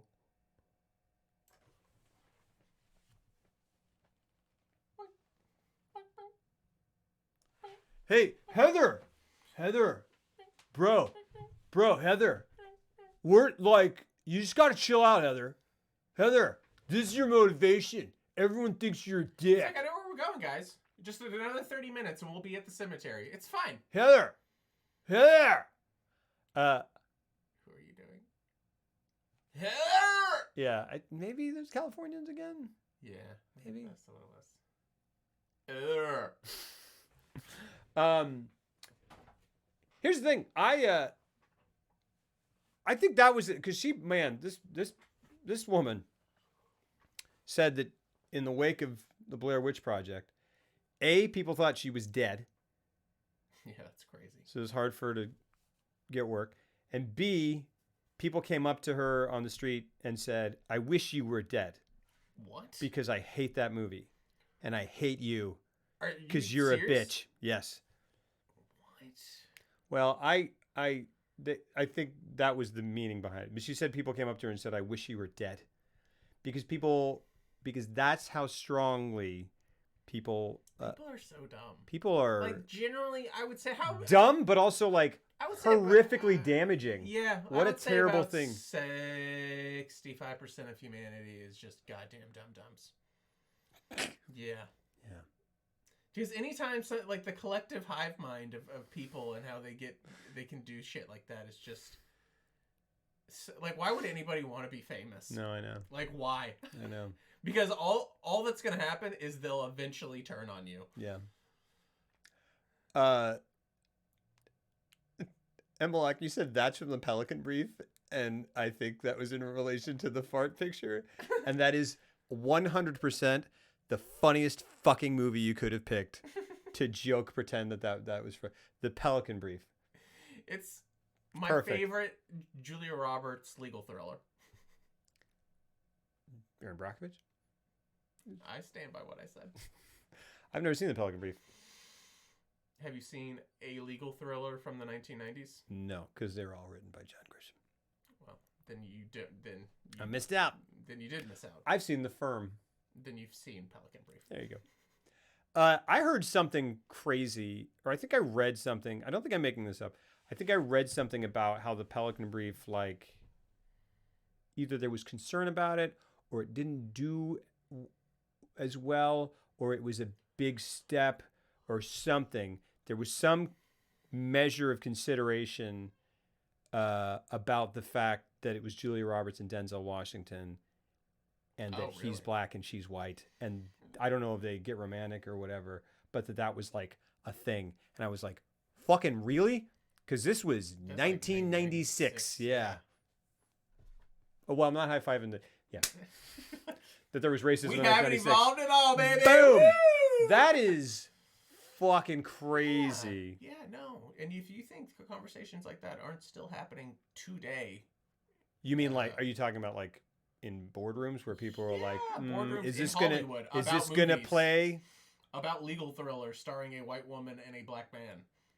And the demographics of like, can we do that? I just hope they're not making more legal thrillers. That's the only thing I hope. But why don't you like a good solid legal thriller? I think I like it. Michael Clayton? Yes. Yeah, it's a good movie. I like a good solid legal thriller. Me too. I've seen like most of the... Michael Clayton's the only one I've watched more than once. You watched Michael Clayton more than once? Good for you. I watched it like 3 or 4 times. Really? It's Really- great. I It's really very like good. that movie. It's very good. That moment with Tony him and the Gilroy? horses is fantastic. With what? When he goes up to the horses in the middle of the nowhere and I then can't the remember. explosion happens in the background. Well, Oh, yeah. It's a phenomenal moment. It's one of my favorite Clooney performances, and I don't even really like Clooney all that much. Is the Pelican Brief... Sorry. Is the Pelican Brief... I'm sorry. You're right. You don't like Clooney that much? Don't goddamn pander to me. Finish your fucking thought. The Pelican Brief... Is the Pelican Brief... You're not going to be happy I did.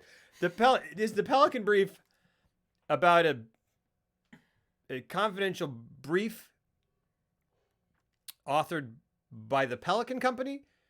And if so, is that Pelican Company the same one that makes cases for film cameras? They're like, interracial romance? We're going to have to really throw them off the scent here. Yeah. What if we call it... Pick words. Pick words. Yeah. Pelican... what do you got there, Tom? Is that a briefcase? Yeah. Yeah. Hold on. The Evian dick. Steve, put your pants back on. That's not going to work. Can't. Yeah, what'd you guys say about Blair Witch being scary? We're trying to... in the day spa, filling out the information form, Mama got her hair nose popping out. Prophetic esplanade upon a question. Good afternoon, Tranquility Base Hotel and Casino speaking. People are mad that Zoe Kravitz is Catwoman because she's not white. You said that, like... Wait. Well, You hit your inflections wrong, so then it just sounded like... She's like, people are upset that Zoe Kravitz is Catwoman, and you were like, yeah, because she's not white. Oh, really? Let me be clear. Like you were like, well, yeah, because she's not white. No. The reason I paused in the middle is I realized I don't really exactly know who Zoe Kravitz is. I'm assuming she's Lenny Kravitz's daughter. She looks like Lenny Kravitz. God bless her. I hope they just... It's perfect casting. Is it? And they fucking better use the Arkham Knight costume. I think that is... I mean, you can never reuse the Michelle Pfeiffer one. That's the best one. But, like, I love the Arkham Knight with the goggles. And the zip all the way down? Is it all the way down? Mm-hmm. Because she's like 19, man. That's perfect. No. Hold on. Let's figure. Because I stopped in the middle. So I stopped in the middle of that sentence because I realized I did not really know what ethnicity she was, but I assumed that she's African American. Kravitz. Yeah. So she's her own. a perfect being from space and heaven. Crammed into some tight jeans. Is she the? I mean, because that's what her dad wears. Yeah, and like, is she? Zoe Kravitz is 30. You idiot. It's cool. We could sexualize. But she's Lenny Kravitz's kid, so I mean, she looks like she's 14. Because Lenny Kravitz is 60 and looks like he's 25. That's because he had a deal. He had a pact Ra's with al God Ghul. where he was like, he said, if you can make me look young, you can make my head as big as you want. Dang, that's what I was going to say, dude. That's what I was going to say. Is she the offspring of Lenny Kravitz and Lisa Bonet? Because then what does she look like? She is a she's like fucking superpower. Yeah. Lisa Bonet. Wow. He's Lisa Bonet. I watched The aptly named Lisa have you ever Bonet. seen I don't know Angel what Heart? Bonet means. No, I really want to. I watched it, and then she's in there for a hot second. Yeah. And she's... Oof. I mean, still, to this day, she's like 150%. It's not fair. And then Lenny Kravitz. And the fact that those two people had sex with each other and the world didn't go, done. The world didn't just dissipate because it goes, that's the pinnacle of humanity. Yeah. The two most beautiful people on earth had sex with each other. But, like, I've never seen Lenny Kravitz... Like, I keep expecting him to take off his sunglasses and just hard crossed. Like, you think he's just the coolest looking dude. Yeah. And then he's like, yeah, man. Yeah, he's never not worn sunglasses. Zoe Kravitz is 30. It's cool. We can sexualize it. She looks amazing. Bonet's French. She's not Lenny Kravitz's kid? Oh, he adopted her? She's a perfect Catwoman. That's perfect casting. But That's hold, perfect. So why are people upset at that? hold on a second. People are upset because she's at least part African American? No.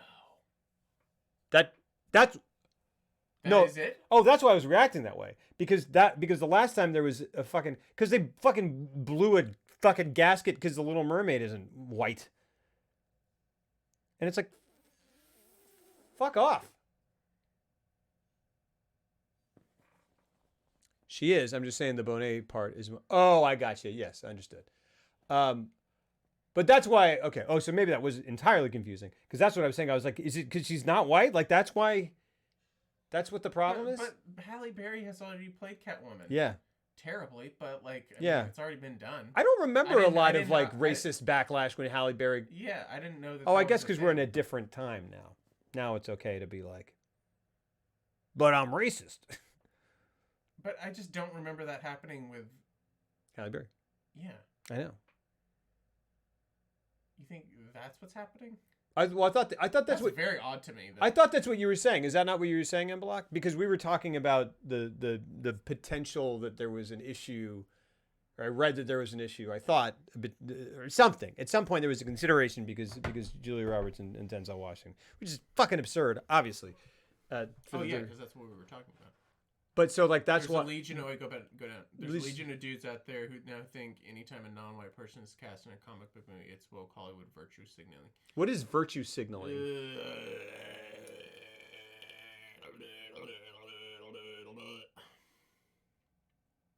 What does that mean?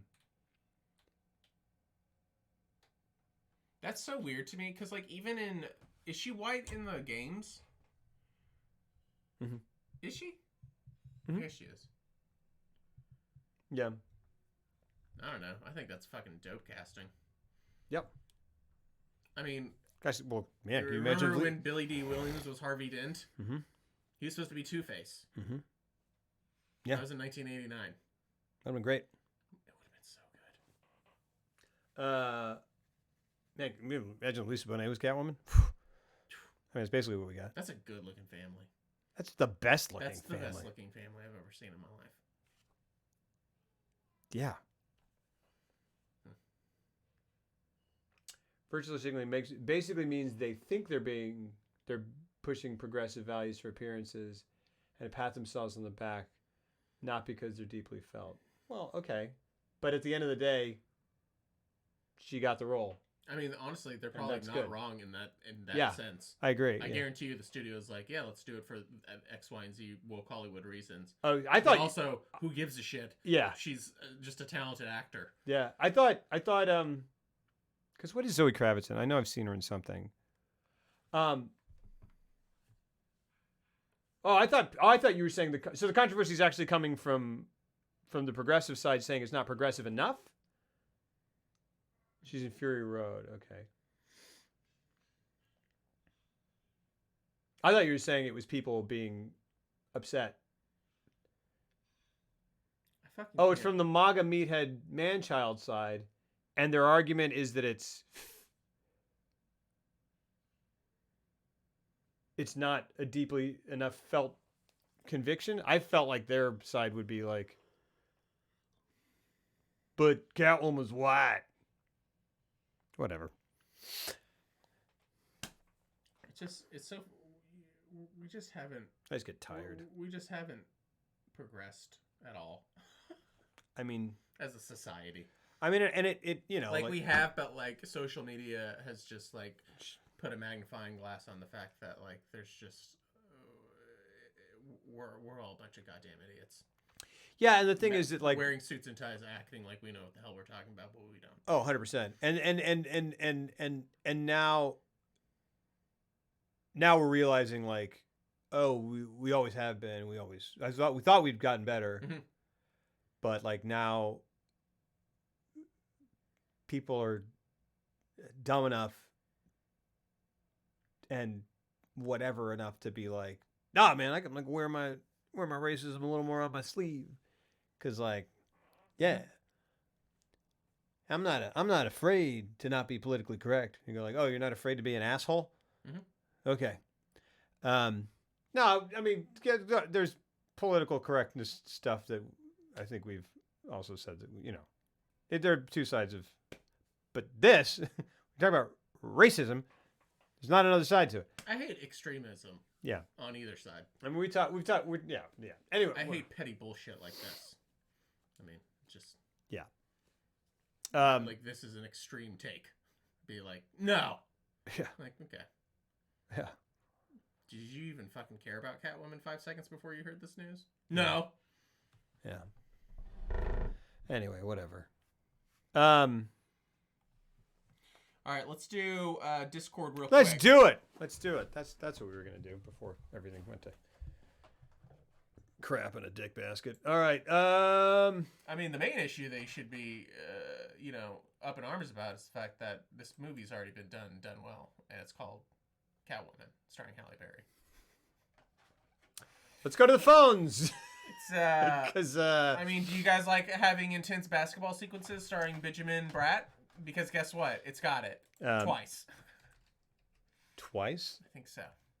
Because it opens and ends the movie, or it's in the. Oh, you're right. The movie, yeah. You guys want to see some cool camera moves? You'll see them. I mean, will you? I mean, she jumps off the wall, like over his head, because she's like a cat. And his response is like he's in a fucking he goes, man, she's fruit good at roll-up basketball. Commercial. He goes, Yeah. He goes, man, what a woman. She fucking flew, man. What are you talking about? I don't know. What's crazy is when Benjamin Bratt showed up in Traffic and he was fucking badass as shit. Benjamin Bratt's great. And I was just like, oh yeah, Benjamin, you need to not like stop being in Demolition Man and Catwoman because it's not. You Doing are your a good favors. actor. Absolutely. Let's go. What? General. No. Street. I've done this in so long. Go to where is the general? Oh, general voice chat.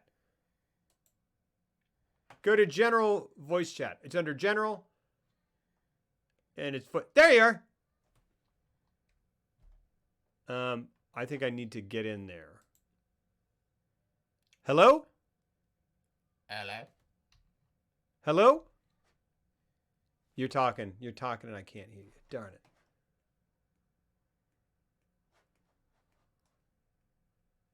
Darn it. Well, this is the way this could go wrong. No! Hold on. Because this is MN7's one of his favorite movies, right? Yeah, yeah. We're on board with this. And guys, anyone else? Well, I guess we can do it. I guess we can do it one at a time, or whatever. Just hop in. Well, as soon as we get this crap working. Hold on a second. We're gonna fix this.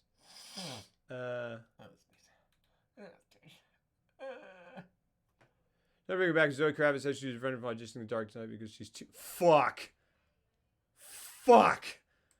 Jesus. Not to bring her back, but Zoe Kravitz said she was prevented from auditioning for The Dark Knight Rises because she's too urban. Well, I mean, but you got to say it with Christopher Nolan's accent. It's too urban.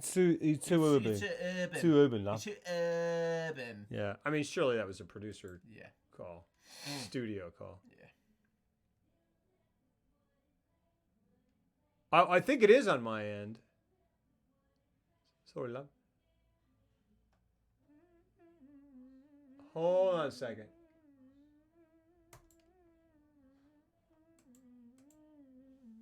Pop up. Crap. Ha ha ho ha ha ha ha ha ha ha ha ha. All right. Dang it. Let's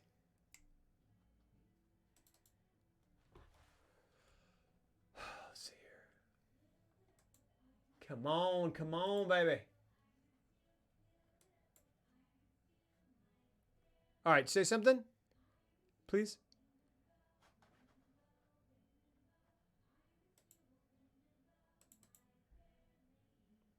Dang it, this sucks. I really should have tested this. It worked last time, so I thought it would be fine.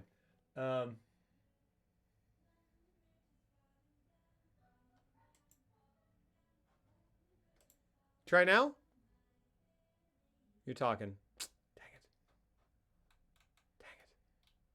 Dang it. Dang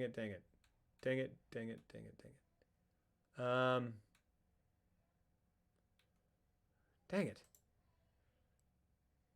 Don't worry, it's not like I asked you this a week ago. Fair point. Son of a... Why? Ah! Why? How about this? Shit. Yeah, last time we tried it, it worked. So I thought it would work again. Crap. What is that? Oh my god, I can hear your daughter singing downstairs. It's and wonderful. making my heart melt. I know. She's just the best. How about try it now? Wait, maybe. Wait a second. Am I in like streaming mode? Voice connected. What the fuck? Come on, dude. Come on now. Come on, buddy. Come on now. Crap.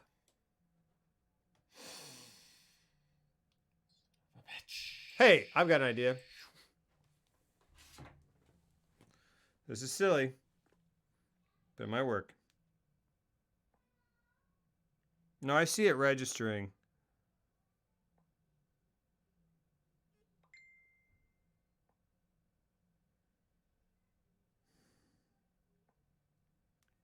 All right, man, say something. Hello? Oh? Hey, there we go. Hey. Oh, that's loud. Hold on. Oh, loud for you? Oh, sorry. Okay, yeah, I turned it down. No, it's my laptop. Oh. Dude, let's talk about this movie. Although, wait a second. Actually, Okay, first, that double take is really weird. double take? I can hear like For you? yeah.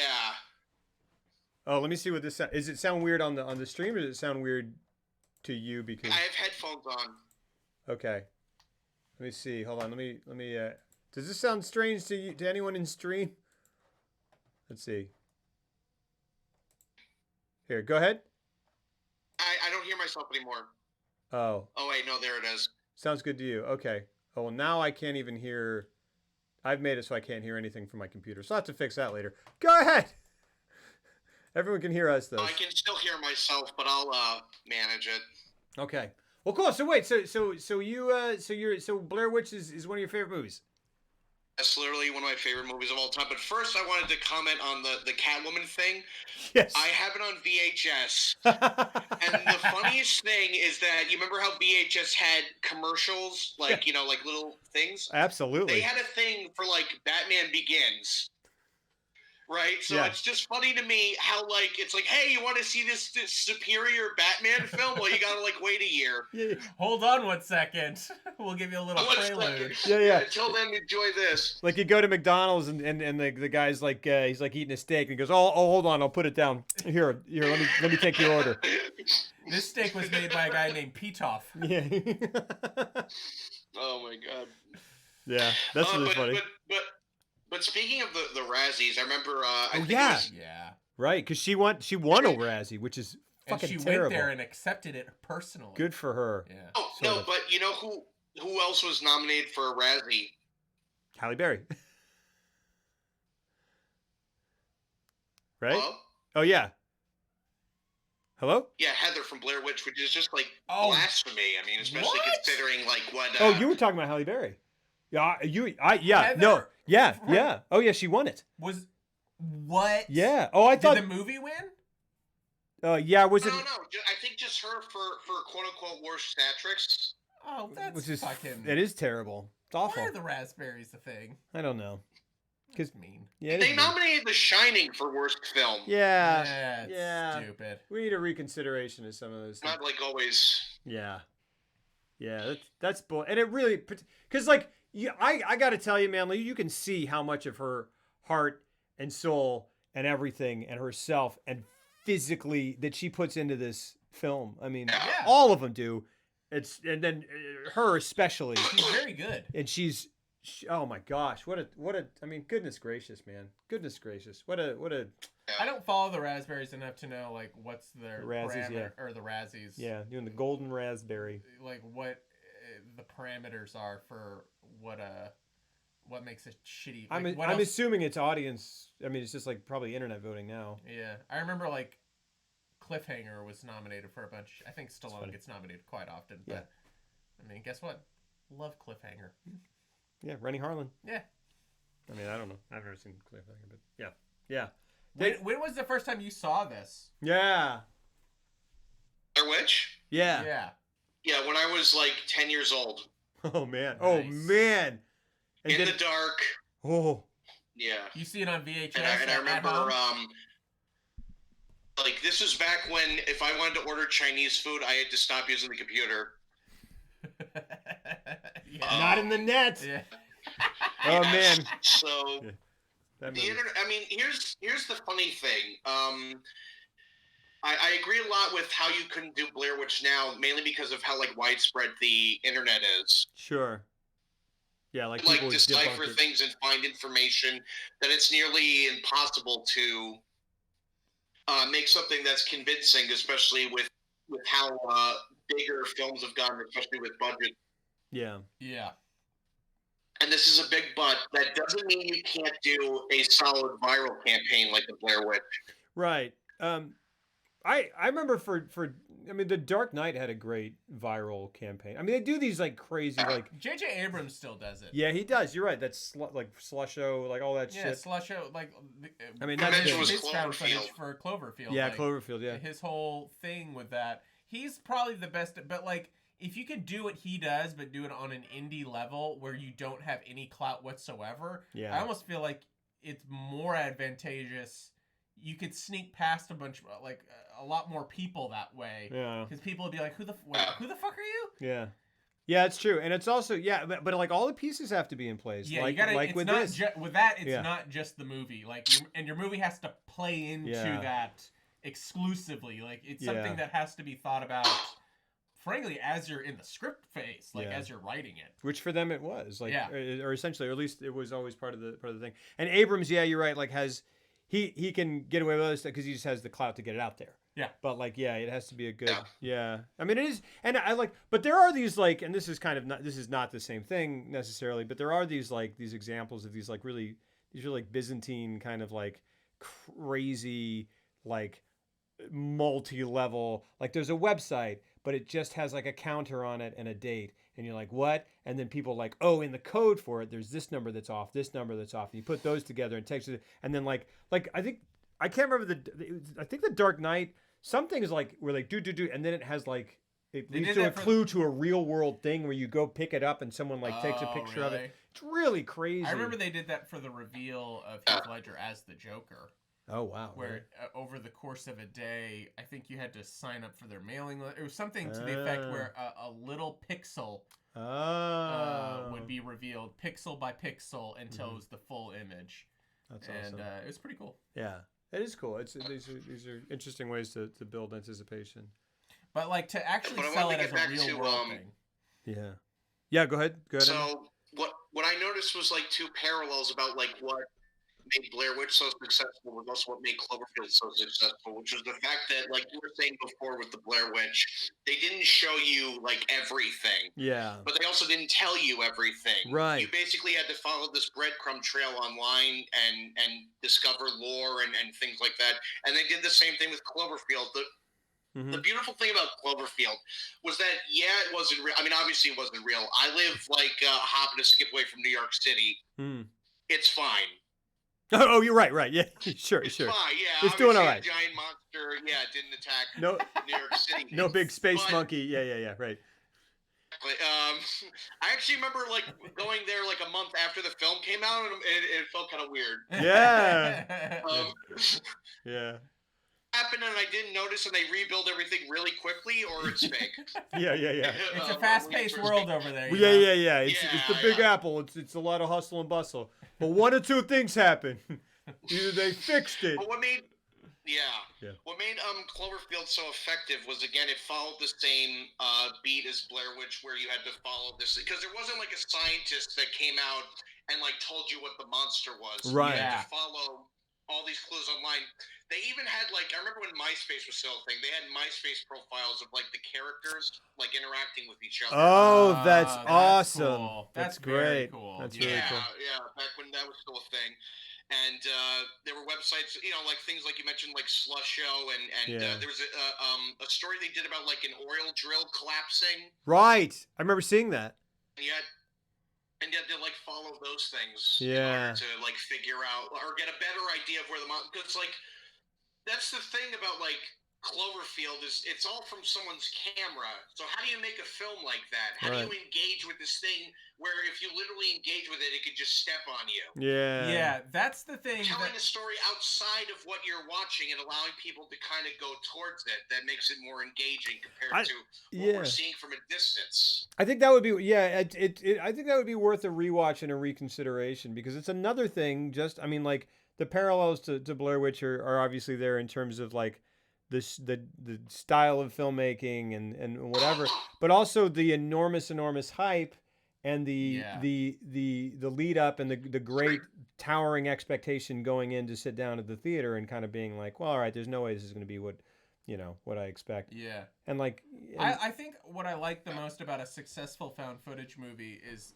what you're saying, where it's just you have the characters and therefore the audience has a very, very limited view of whatever this big thing that they're experiencing in the real world, but there is no magical scientist or sage or witch or anything that comes in and says this is what the movie is about, this is what the bigger picture is.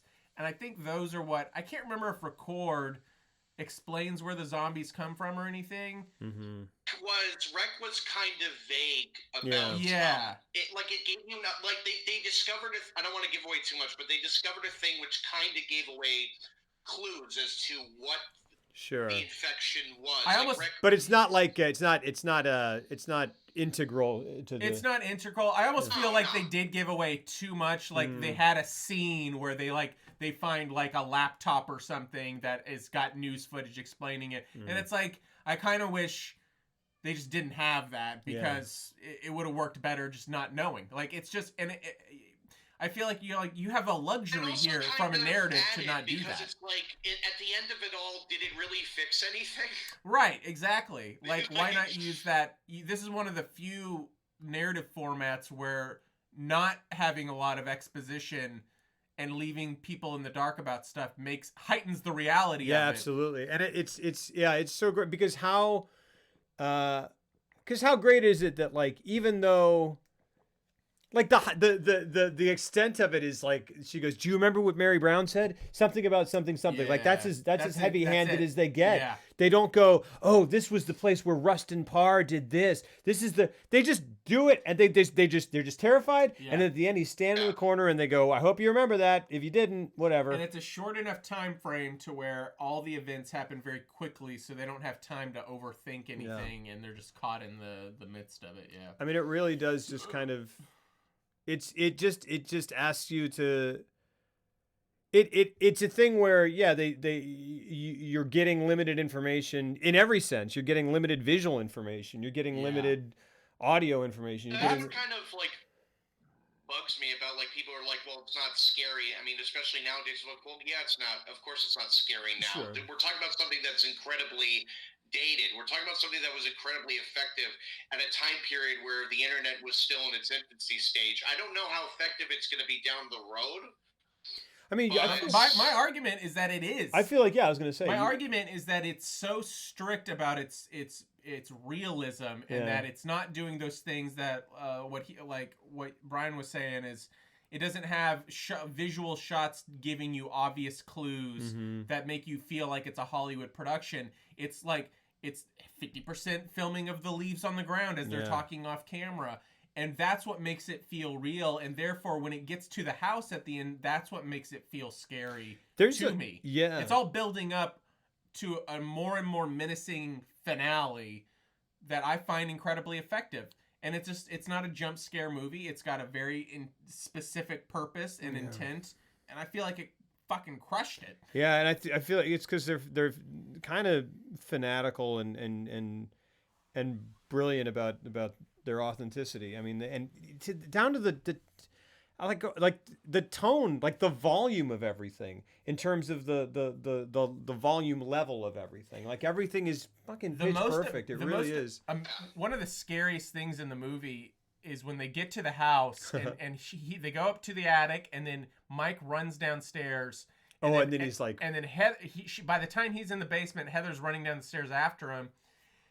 But because he's got the recording device, you hear her screaming, but it's from his microphone. Yeah. So that I was so confused by that. So until we see just this her moment. footage, but we hear her voice, and it's way far away. Oh my god! And it's all very calculated, and it all works like logically.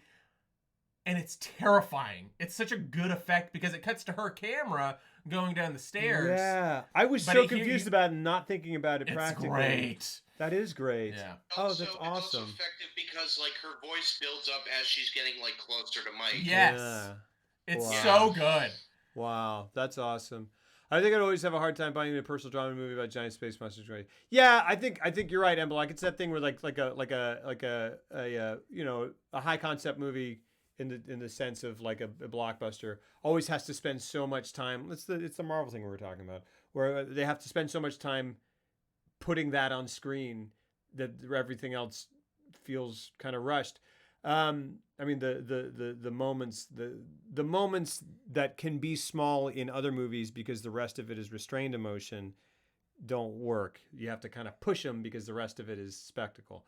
Seeing dudes standing in the corner watching this movie alone with the lights out is always going to creep me the fuck out. I mean, I'm really, it's awesome. I really am glad that it's legitimately creepy.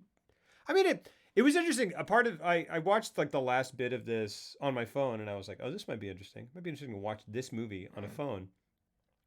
It wasn't terribly, but I really wanted it to be. And I was like, it's interesting because like in a way, because she's running around with a 16mm camera, and you're like, that's crazy. That's just insane. That's a heavy. She's, that's a heavy bad boy. And she's got extra mags somewhere. Like that's insane. Like it really kind of. But which they talk about. They do. Yeah, no, and I'm not. Yeah, like it's just crazy. But then the thought that like, in that way it seems like very, very of its time, or at least not of this time. In that singular way, but it could happen today. But it's just funny that like a movie that seems quote unquote dated in that tiny logistical way, which it doesn't affect it, is also kind of uniquely sort of. When I said like in terms of dated, I mean like how the thing that worked back then might work against it in the future, if that makes any sense. Yes, I mean this is why it's one of the reasons why I love it. It's also why I hate modern movies that use modern technology, because I know that whenever I'm writing something, I'm like, boy, I wish if I had the budget, I'd put everything pre-1994. You know what I mean? Because it's just too easy to solve everything with your phone now. Yeah. And it's the most uncinematic thing possible. This movie is awesome to me because if like humanity gets wiped out and then aliens come in like 1,000 years, and they just like dig this movie out, they'd probably be like, holy shit. Yeah. Like, I think this planet was haunted by witches of some sort. Yeah. Because that's pretty real. Yeah, exactly. Why was this planet obsessed with cats so much? Yeah, fair point. And dressing women like cats. And then they got really upset over which women were dressed like cats. It's very interesting. It looks like what led to their downfall was some race war over the new Catwoman. Gosh darn it. But what was interesting is that this movie where she's running around with a 16mm camera that came out in 1999 is uniquely. It is specific, but it's that's also what makes it awesome. It is awesome, and you're right, and it fits. But it's also uniquely sort of apropos to watch it on a phone because we're in the aftermath of that movie in some ways. You know what I mean? Like we're in the culture that came after it, but also where parts of it came from it. Yeah, right. I mean, it's very interesting. But here's like again like another issue is so Steven Soderbergh. Funny enough, in the movie Unsane, Josh is in it, not like as himself, like in another role. He filmed that film along with High Flying Bird and I think another film. On a phone, on an iPhone. Yeah. You'd have no idea. I was just about to say that. Yeah, exactly. Yeah. Because now that we've kind of progressed in terms of like technology, especially with just our phones, it's kind of hard to get like that raw feeling when it feels like everything could be like watching something. Yeah. Even I just film with a regular camera. iPhone footage looks too clear now. Absolutely. Like if I want it, it's just not. People are like, just make a movie on your phone, and I'm like, yeah, you can, but you can make like a legit movie on your phone. You don't have to make a found footage movie on your phone. If you're gonna make a found footage movie, go get an older video camera. Yeah, right. So it's got some character to it. Yeah, and set it in 1996. Yeah, exactly. Yeah. But it's interesting too because like I don't, there's an offshoot of these progeny films that's the like in computer movie, where it's like all messaging. It's all Facebook, Skype, like all this thing. Yeah, stuff like that, which I haven't really seen. And there's another one. Isn't there a John Cho one that's like largely that? Yeah. I'm interested to see those. Yeah, I heard the John Cho one was supposed to be really good. Yeah. I saw both Unfriended and Unfriended Dark Web. The concept is good, but it was just the execution was kind of sloppy. Sure. Yeah. Yeah. Hey, Spooky. Yeah, absolutely. Yes, I get you, man. Dude, lots and lots of love. I'm so sorry. I'm so sorry. Yeah. Guys, we had some hearts in chat. I know Spooky's going through a tough time. Suffered Sorry, a Spooky. loss. Yeah, lots of love. Juan Pequeño, thank you so much, dude, for those 26 months. Lots of love, my friend. Man. Lots of love. Yeah. Searching. To love Spooky. Searching. You're right. That's what it was called. Absolutely. Yeah. Yeah. I don't know, man. I just think this one's a stone cold winner. Yeah. And I think it honestly, it's a testament to it that like even though I don't connect to it, I'm like, it's not my flavor of ice cream, but I'm like, that is absolutely 100% that flavor. And if I like that flavor, it is the fullest expression of that flavor. And it's exactly what I want that flavor to be. Yeah. Like, it's great. Like that pushes it over. 4 stars from Ebert. Yeah. I'd be curious. I wanted to ask you both. Yeah. Where do you? I mean, considering found footage has come before Blair Witch, but Blair Witch kicked into the mainstream medium, and we've had it for about 2 decades at this point. Yeah. Where do you think we could go in terms of, obviously not effectiveness, but in terms of like of what? Sorry, I lost you. What the next step is in terms? You mean like creativity? What? Yeah. I mean, I think Where do you that think we could go? I think that I mean, not in terms of but in terms of the natural progression of things, I think that like all in the laptop movie. Like, there are movies that there are stories that are out there. You can find, I think you can find tons of them on YouTube and stuff that unfold just in a text thread. Our good friend, Taylor Camero. Yeah. He shot an entire web series for Snapchat. Right. That was a zombie That it was all apocalypse. entirely, yeah. And I met with him for coffee last week, and he showed me some of the stuff he had Really shot, cool. and I was really blown away. Yeah. At the inventiveness Snapchat of it. There's a Snapchat movie that because and he did a great job, by the way, just on film, because he was the DP for the whole project, and it looks exactly like Cloverfield. Like, he got to do some big stuff. Yeah. Where, like, just for 15 seconds, it would, like, cut to, as it got increasingly and more worse, he was like, you got to check this one out. And it cut to a 15-second clip, and it was like a kid hiding behind a car as bullets from the government Humvees in the background were just flying past him. Like, they put a lot of money into it. But then, it was very effective. But then low-resed it kind of like... And then they low-resed it, and it's just 15-second shots. And then in between that are text threads in the Snapchat, and then they hired actors to do, like, FaceTimey type stuff. I was really surprised that he was like, it's kind of cheesy, and I was like, it's fucking really cool. I was really surprised. I got a taped audition for that, and I skipped it because I was too fucking tired. It turned out cool. I know. I knew it was going to too. But it is it's going to be that stuff. And that is interesting. There is something to be said for that, where it's like, and I think District 9 was kind of like one of the first things. Chronicle, there's an element to that where it's like doing these like digital effects, but then low-resing the footage and kind of making it not sort of like kind of not looking at it directly or kind of sort of playing it off to the side or in the background, where you have these digital effects on a camcorder. But yeah, you're right. The phones are getting so good that it's. But like some of the effects in Chronicle were convincing because of the way that they were shot. Because it looks handheld. There is no hero close up. There is no impressive shot. Yeah. It's all. There's no money shot. There's no money shot. It's just. I just want to say like one last thing. I gotta go because like my voice is kind of killing me from a cold. Sure. But this was an interesting thing, and I think this could apply to found footage. So. They mentioned that Joker was in IMAX, and a lot of people, why the hell is that in IMAX? You know, it's just a dude like going nuts, running around.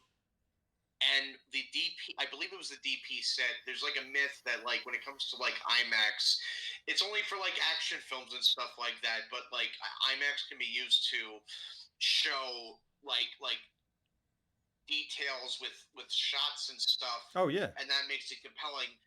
And I think that they could do something similar to found footage, where it doesn't have to necessarily be like a zombie film or a sci-fi film, or like what about like a straight totally drama? Totally. Yeah. That would be interesting. I know they did like a comedy, but I don't know how well that did. Yeah. I would love to see other genres besides like a straight drama or a straight comedy. Have they done a sci-fi? They must have done a sci-fi one at this point. Found footage? Yeah. I'm sure. I mean, like isn't Cloverfield Cloverfield isn't I guess that's not more not Cloverfield what did I just say? Chronicle. Isn't Chronicle kind of found footage? That's superhero. But That's I guess it's not sci-fi. Okay, yeah. All right. Yeah, I guess fun. District 9 kind of is. like I this feel like one. District 9 kind of veers off into a movie by the end. Am I wrong? Oh, District 9 is a movie. Yeah. I'm just saying. It starts off as a documentary and then it veers into a movie. And I think the reason I brought that up was that because of those spats of like but it does of the documentary peripheral footage CGI, where it's like and you're going like what the shit is that in the background? The fact that I mean I love that there's something about handheld footage combined with intense CGI work that just makes it more believable. And like literal handheld like camcorder footage as opposed to the like Iron Man's flying and we're gonna jiggle the fucking Alexa. It's like fuck off. What are you doing? Like it's like come on. Yeah, imagine watching You Got Mail in through the computer. Yeah. But I mean I think a lot of those like text message movies that you can look up on YouTube. I mean I don't know if they call them movies, but they're like technically animation, whatever. I haven't read a lot of them, but I think there are dramatic ones. I think there are ones that are just like slice of life little thing. I'm not entirely sure, but I think so. You've also got to hand it to them for basically inventing internet viral marketing. Yeah, exactly. And I think, I think internet viral. I mean, I think viral marketing. We're just gonna get more and more. Well, everybody wants it. Yeah. Just, And it's just the next. I've had clients come to me. It's like we just want something that's gonna go viral. And you go, like, do you know what that means though? Because like, it just like, means okay, that everyone fucking likes it. Literally, what everyone on the planet wants. Yeah, you just want something that's gonna catch on completely organically, almost unexpectedly, and become a massive hit. Yeah, cool. That's what. You're gonna pay me how much? You're right, exactly. Because if I could manufacture that, then I could charge you whatever I want. Exactly, that's exactly right. I want my money to go viral. Talk to you guys in chat. Okay, cool. Oh, okay, later, man. Have a great one. Hope you feel better. Yeah. Love to your family, dude. Hope your brother's doing all right.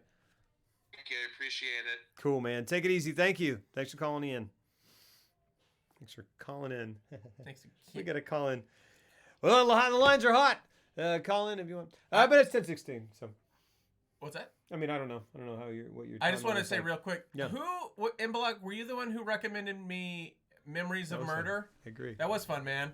I agree. We should do that more often. Yeah, we should. should. Was really cool. I honestly, I'm 100% on board with doing that every show. If anyone else wants to hop into chat, feel free. Hop into voice chat. Yeah. So Imbalak, I watched that last night, and I mean, I'm a huge Bong Joon-ho fan, and I'm very psyched for Parasite that's about to come out. Gosh, that looks amazing. Which has been getting glorious reviews. But Memories of Murder was fucking fantastic. Like, I really, really loved.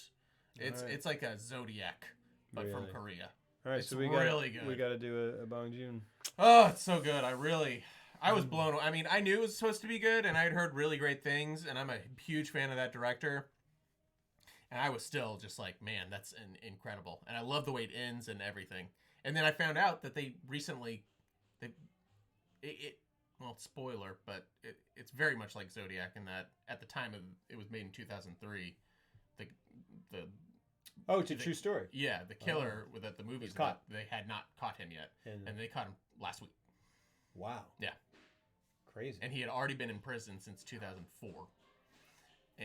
Or 2004 or 1994. So you mean they like found out it was a guy who was already in prison? He was in prison for then let him out. killing his sister-in-law. No, he was in prison, and then they through new DNA techniques they proved that it was him, and he confessed in prison. He was like, yeah, I killed all those people plus 5 others and raped like 40, and it was just like I was like, holy shit. Anyways, dude, that scene where the killer comes out of the grants. Oh my god. I wrote it down because I was like, remember what this movie did to get to that moment in Malak when he pops out from the grass, because it is so effective. And because again, I love horror movies. They rarely like genuinely get under my skin though. And that moment, and this isn't not even a horror movie, but there's a moment where he just there's grass, and it's they don't focus on it. It's literally in the background, blurred out, and you just see this empty field, and then a head just pop out, and then go back down, and it is the most chilling thing I've seen in a really long time. It was cool. So thank you for recommending that. It had been on my list for a while, but because you recommended it, I made an effort to go watch it, and yeah, it was awesome. Cool. Session 9 next. Oh my week. gosh! I might go home and watch it tonight. I forgot because I'm very excited about it. So am I. Yeah. Hey, it's a good month. Yeah. It's gonna be cool. Session 9, guys. Yeah, dude. I've been psyched about that for a long time. Also, if anybody else has if you have more recommendations for Korean cinema, throw them my way because I love it and I want more of it. Yeah. Anyways, yeah. Session 9. It's gonna be awesome. I'm very excited. Who knows? I mean, I have no idea. It's could incredibly be terrible. It's incredibly influential. I don't think so. People freaking love it. I know. It's supposed to be terrifying. It's like a big Mondo poster thing. People It's a big. It looks cool. It's a big one, and it's also, but again, it's like that's the line on it is that it's freaking genuinely terrifying. And I'm like, all right, but don't do that again because then I'm gonna go in expecting something. So don't set your expectations. I'm gonna expect just a lovely little story about this sessions 1 through 8, and then maybe something a little odd happens with session 9. Yeah, just a bunch of cameras down of people walking. Well, session 1 went pretty well, don't you think? All right. And then session 5 happens. You're just like, do you know where session? It didn't seem like you were going through sessions 1 through 4. Yeah, I had a rough session. Sessions 2 and 3. 4 was better. 5 isn't so great. Peter Travers is like, well, this is a rip-roaring escapade. And then Gene Shalit's like, I'm Gene! Oh! We were going to fuck around and check out session 6. Maybe even session 7, but we all decided, fuck, let's do 9, bro. Rock and roll. Well, guys, thank you so much. As every time, as always, lots and lots of love. Thanks for being here. Yeah, that was good. For diving into the Blair Witch Project with us. I'm very excited for next week. Yeah. It's going to be fun. Yeah, man. Thank you. Thank you, Jeff. I want to say thanks to Jeff. This is my buddy right here. This is my buddy. We're buddies.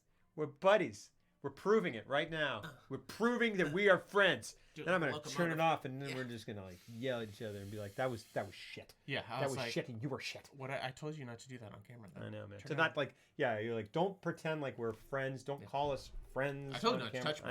I know. Sorry. We're just not gonna talk more, but yes, man. Yeah. That's cool, man. Enjoy. I'm wearing a Twitch shirt. Does that make me cool? Nope. That's like going to a party and wearing a shirt with your face on it. Actually, that's really cool. Your shirt's great. Love it. Thanks, bro. Hug it and it proofs it. Hug and it will proofs it. And I'm coming in for that. Hug, getting that proofs. Cool. Just oh, look at that. Look at that. Oh, stop it. Look, you should. This is so hard. Lorbo, you should leave the camera on and get chased by a monster or something. That'd be a good call. That'd be a call. See, I wish. Have they done that? Have they done a Twitch horror? So I've thought of doing that. I've thought of doing on Halloween, doing some kind of I thought of staging a whole thing where someone came in and now I said it out loud. Well, why'd you do that? Because now I don't have to do it. It would take a lot of planning. It would take a lot of planning. You were saying out loud, and I was like, that's a great idea. It's live. I hope you're not looking for help because that just sounds daunting. Wouldn't that be great? It'd be awesome. Wouldn't it be crazy to have a channel that did that every week? Yeah, that'd be really cool. Yeah. Require that person would need a lot of money. Yeah. A lot of crew. Money, crew. I mean, you'd have to do it in a way that it'd be cool if we could just come up with ideas. Oh my gosh, what is that? See, I'm pretending like I had it set up, but I didn't. But before you upload this is a green screen, right? We'll put you in white long johns. Now we're talking. Yeah. What the fuck is that? Yeah, I farted. It's gonna smell bad. All right, guys. Not as easy as your April Fool's joke. Yeah, that was very easy. That was super great. Wow, that start was so bad, but okay, I believe you guys are friends. Nice. We are that's friends. how you know it's a true friendship. Yeah, because we're friends. It's not all just roses all the time, you know? Just right there, just like a pound. We're just gonna. It's just like super pound. Just we can. We'll totally. I mean, pound. we're like friends, but it's it's a competitive relationship. Pound. Hey man, hey, we should go to a common place and eat food together. Don't you think we should? It's great. Like a food court. A food court with lots of options, like perhaps Taco Bell and also Taco Cabana. You sound like you're from the room. That's true. We're all from the room. I did not hit her. I did not. I did not. Well, hi, Mark. We are friends because we have seen lots of the same films and feel similarly about some of them and unsimilarly about others. But at the end of the day, we respect each other. By the way, I did tell you when I went and saw Ad Astra by myself. I was the only person in the theater. Loved that movie. Gonna talk about that next week. But during the pre-roll, I'm just sitting there by myself eating popcorn, and then who pops up on this 45-foot tall screen? This guy. Oh no. And I was like, I fucking can't get away from this guy. Can't. And he was doing his smarmy little acting gig, and it was really good. And then I texted a photo of you on screen. Which one was it? I don't know, doing your little thing that you do. My skits, my little skits, your little fucking skits, my little that you do. stupid skits, and then you turn. You're like, hey, I'm watching a real movie. And you turn around, and I'm going from the projector, going, yeah, dang, it's fucking me. It was good. Whoomp. It was great. I loved it. Whoomp. I just loved that because I was literally looking down, and I was just like, this popcorn's good. And then I looked up, and I was like, son of a bitch. Yeah, you went, It was great. 40 foot of smarm, the Brian V story. I love it. I was thinking about Coneheads at first, but I hear the room. Yeah. You sound like two wild and crazy guys. That's pretty much, yeah. Hey, man. We are friends. We are friends. We are friends. We're such friends. You are also our friends. But before you end, I played the Blair Witch game. It's fine. Wait for a discount if you're curious. I think. Oh, I've actually heard of that. Is it like Myst? Yeah, like you go around and like look for shit. I think somehow we got it for like at half price books or something like when I was that's a bad story. No, we got it super cheap, and I don't know if I ever played it. Cool. That was a bad story. That is a bad story. It was made by the Layers of Fear guy. Oh. You can get an Xbox Game Pass for Windows, $1 a month trial available now. We don't all have Xboxes, all right? Oh, I do. I have one right there. Yeah, you do. I have another one over there. Actually, I think almost all you guys do. I just have a PlayStation 4. PlayStation, yeah. So, no big deal. Check out.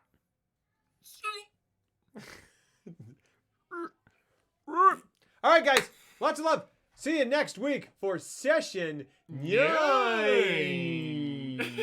Got to end there because that's the most perfect way we could have possibly ended it. It's for Windows, bro. All right. Later, guys. I think I'm just going to end it. And, prognosis negative. Seinfeld reference. Oh, okay. Session 9. All right. See you guys later. Later, guys. Lots of love. Thank you. See you next week. What is today? What's today? Today's Wednesday. Oh, yeah, because we did it on a weird day. Yeah. This is the middle of the week. Oh, cool. I never know what day it is. Is that cool? See you guys Friday. Lots of love. Thanks for sticking with us despite the schedule changes, but you're used to that.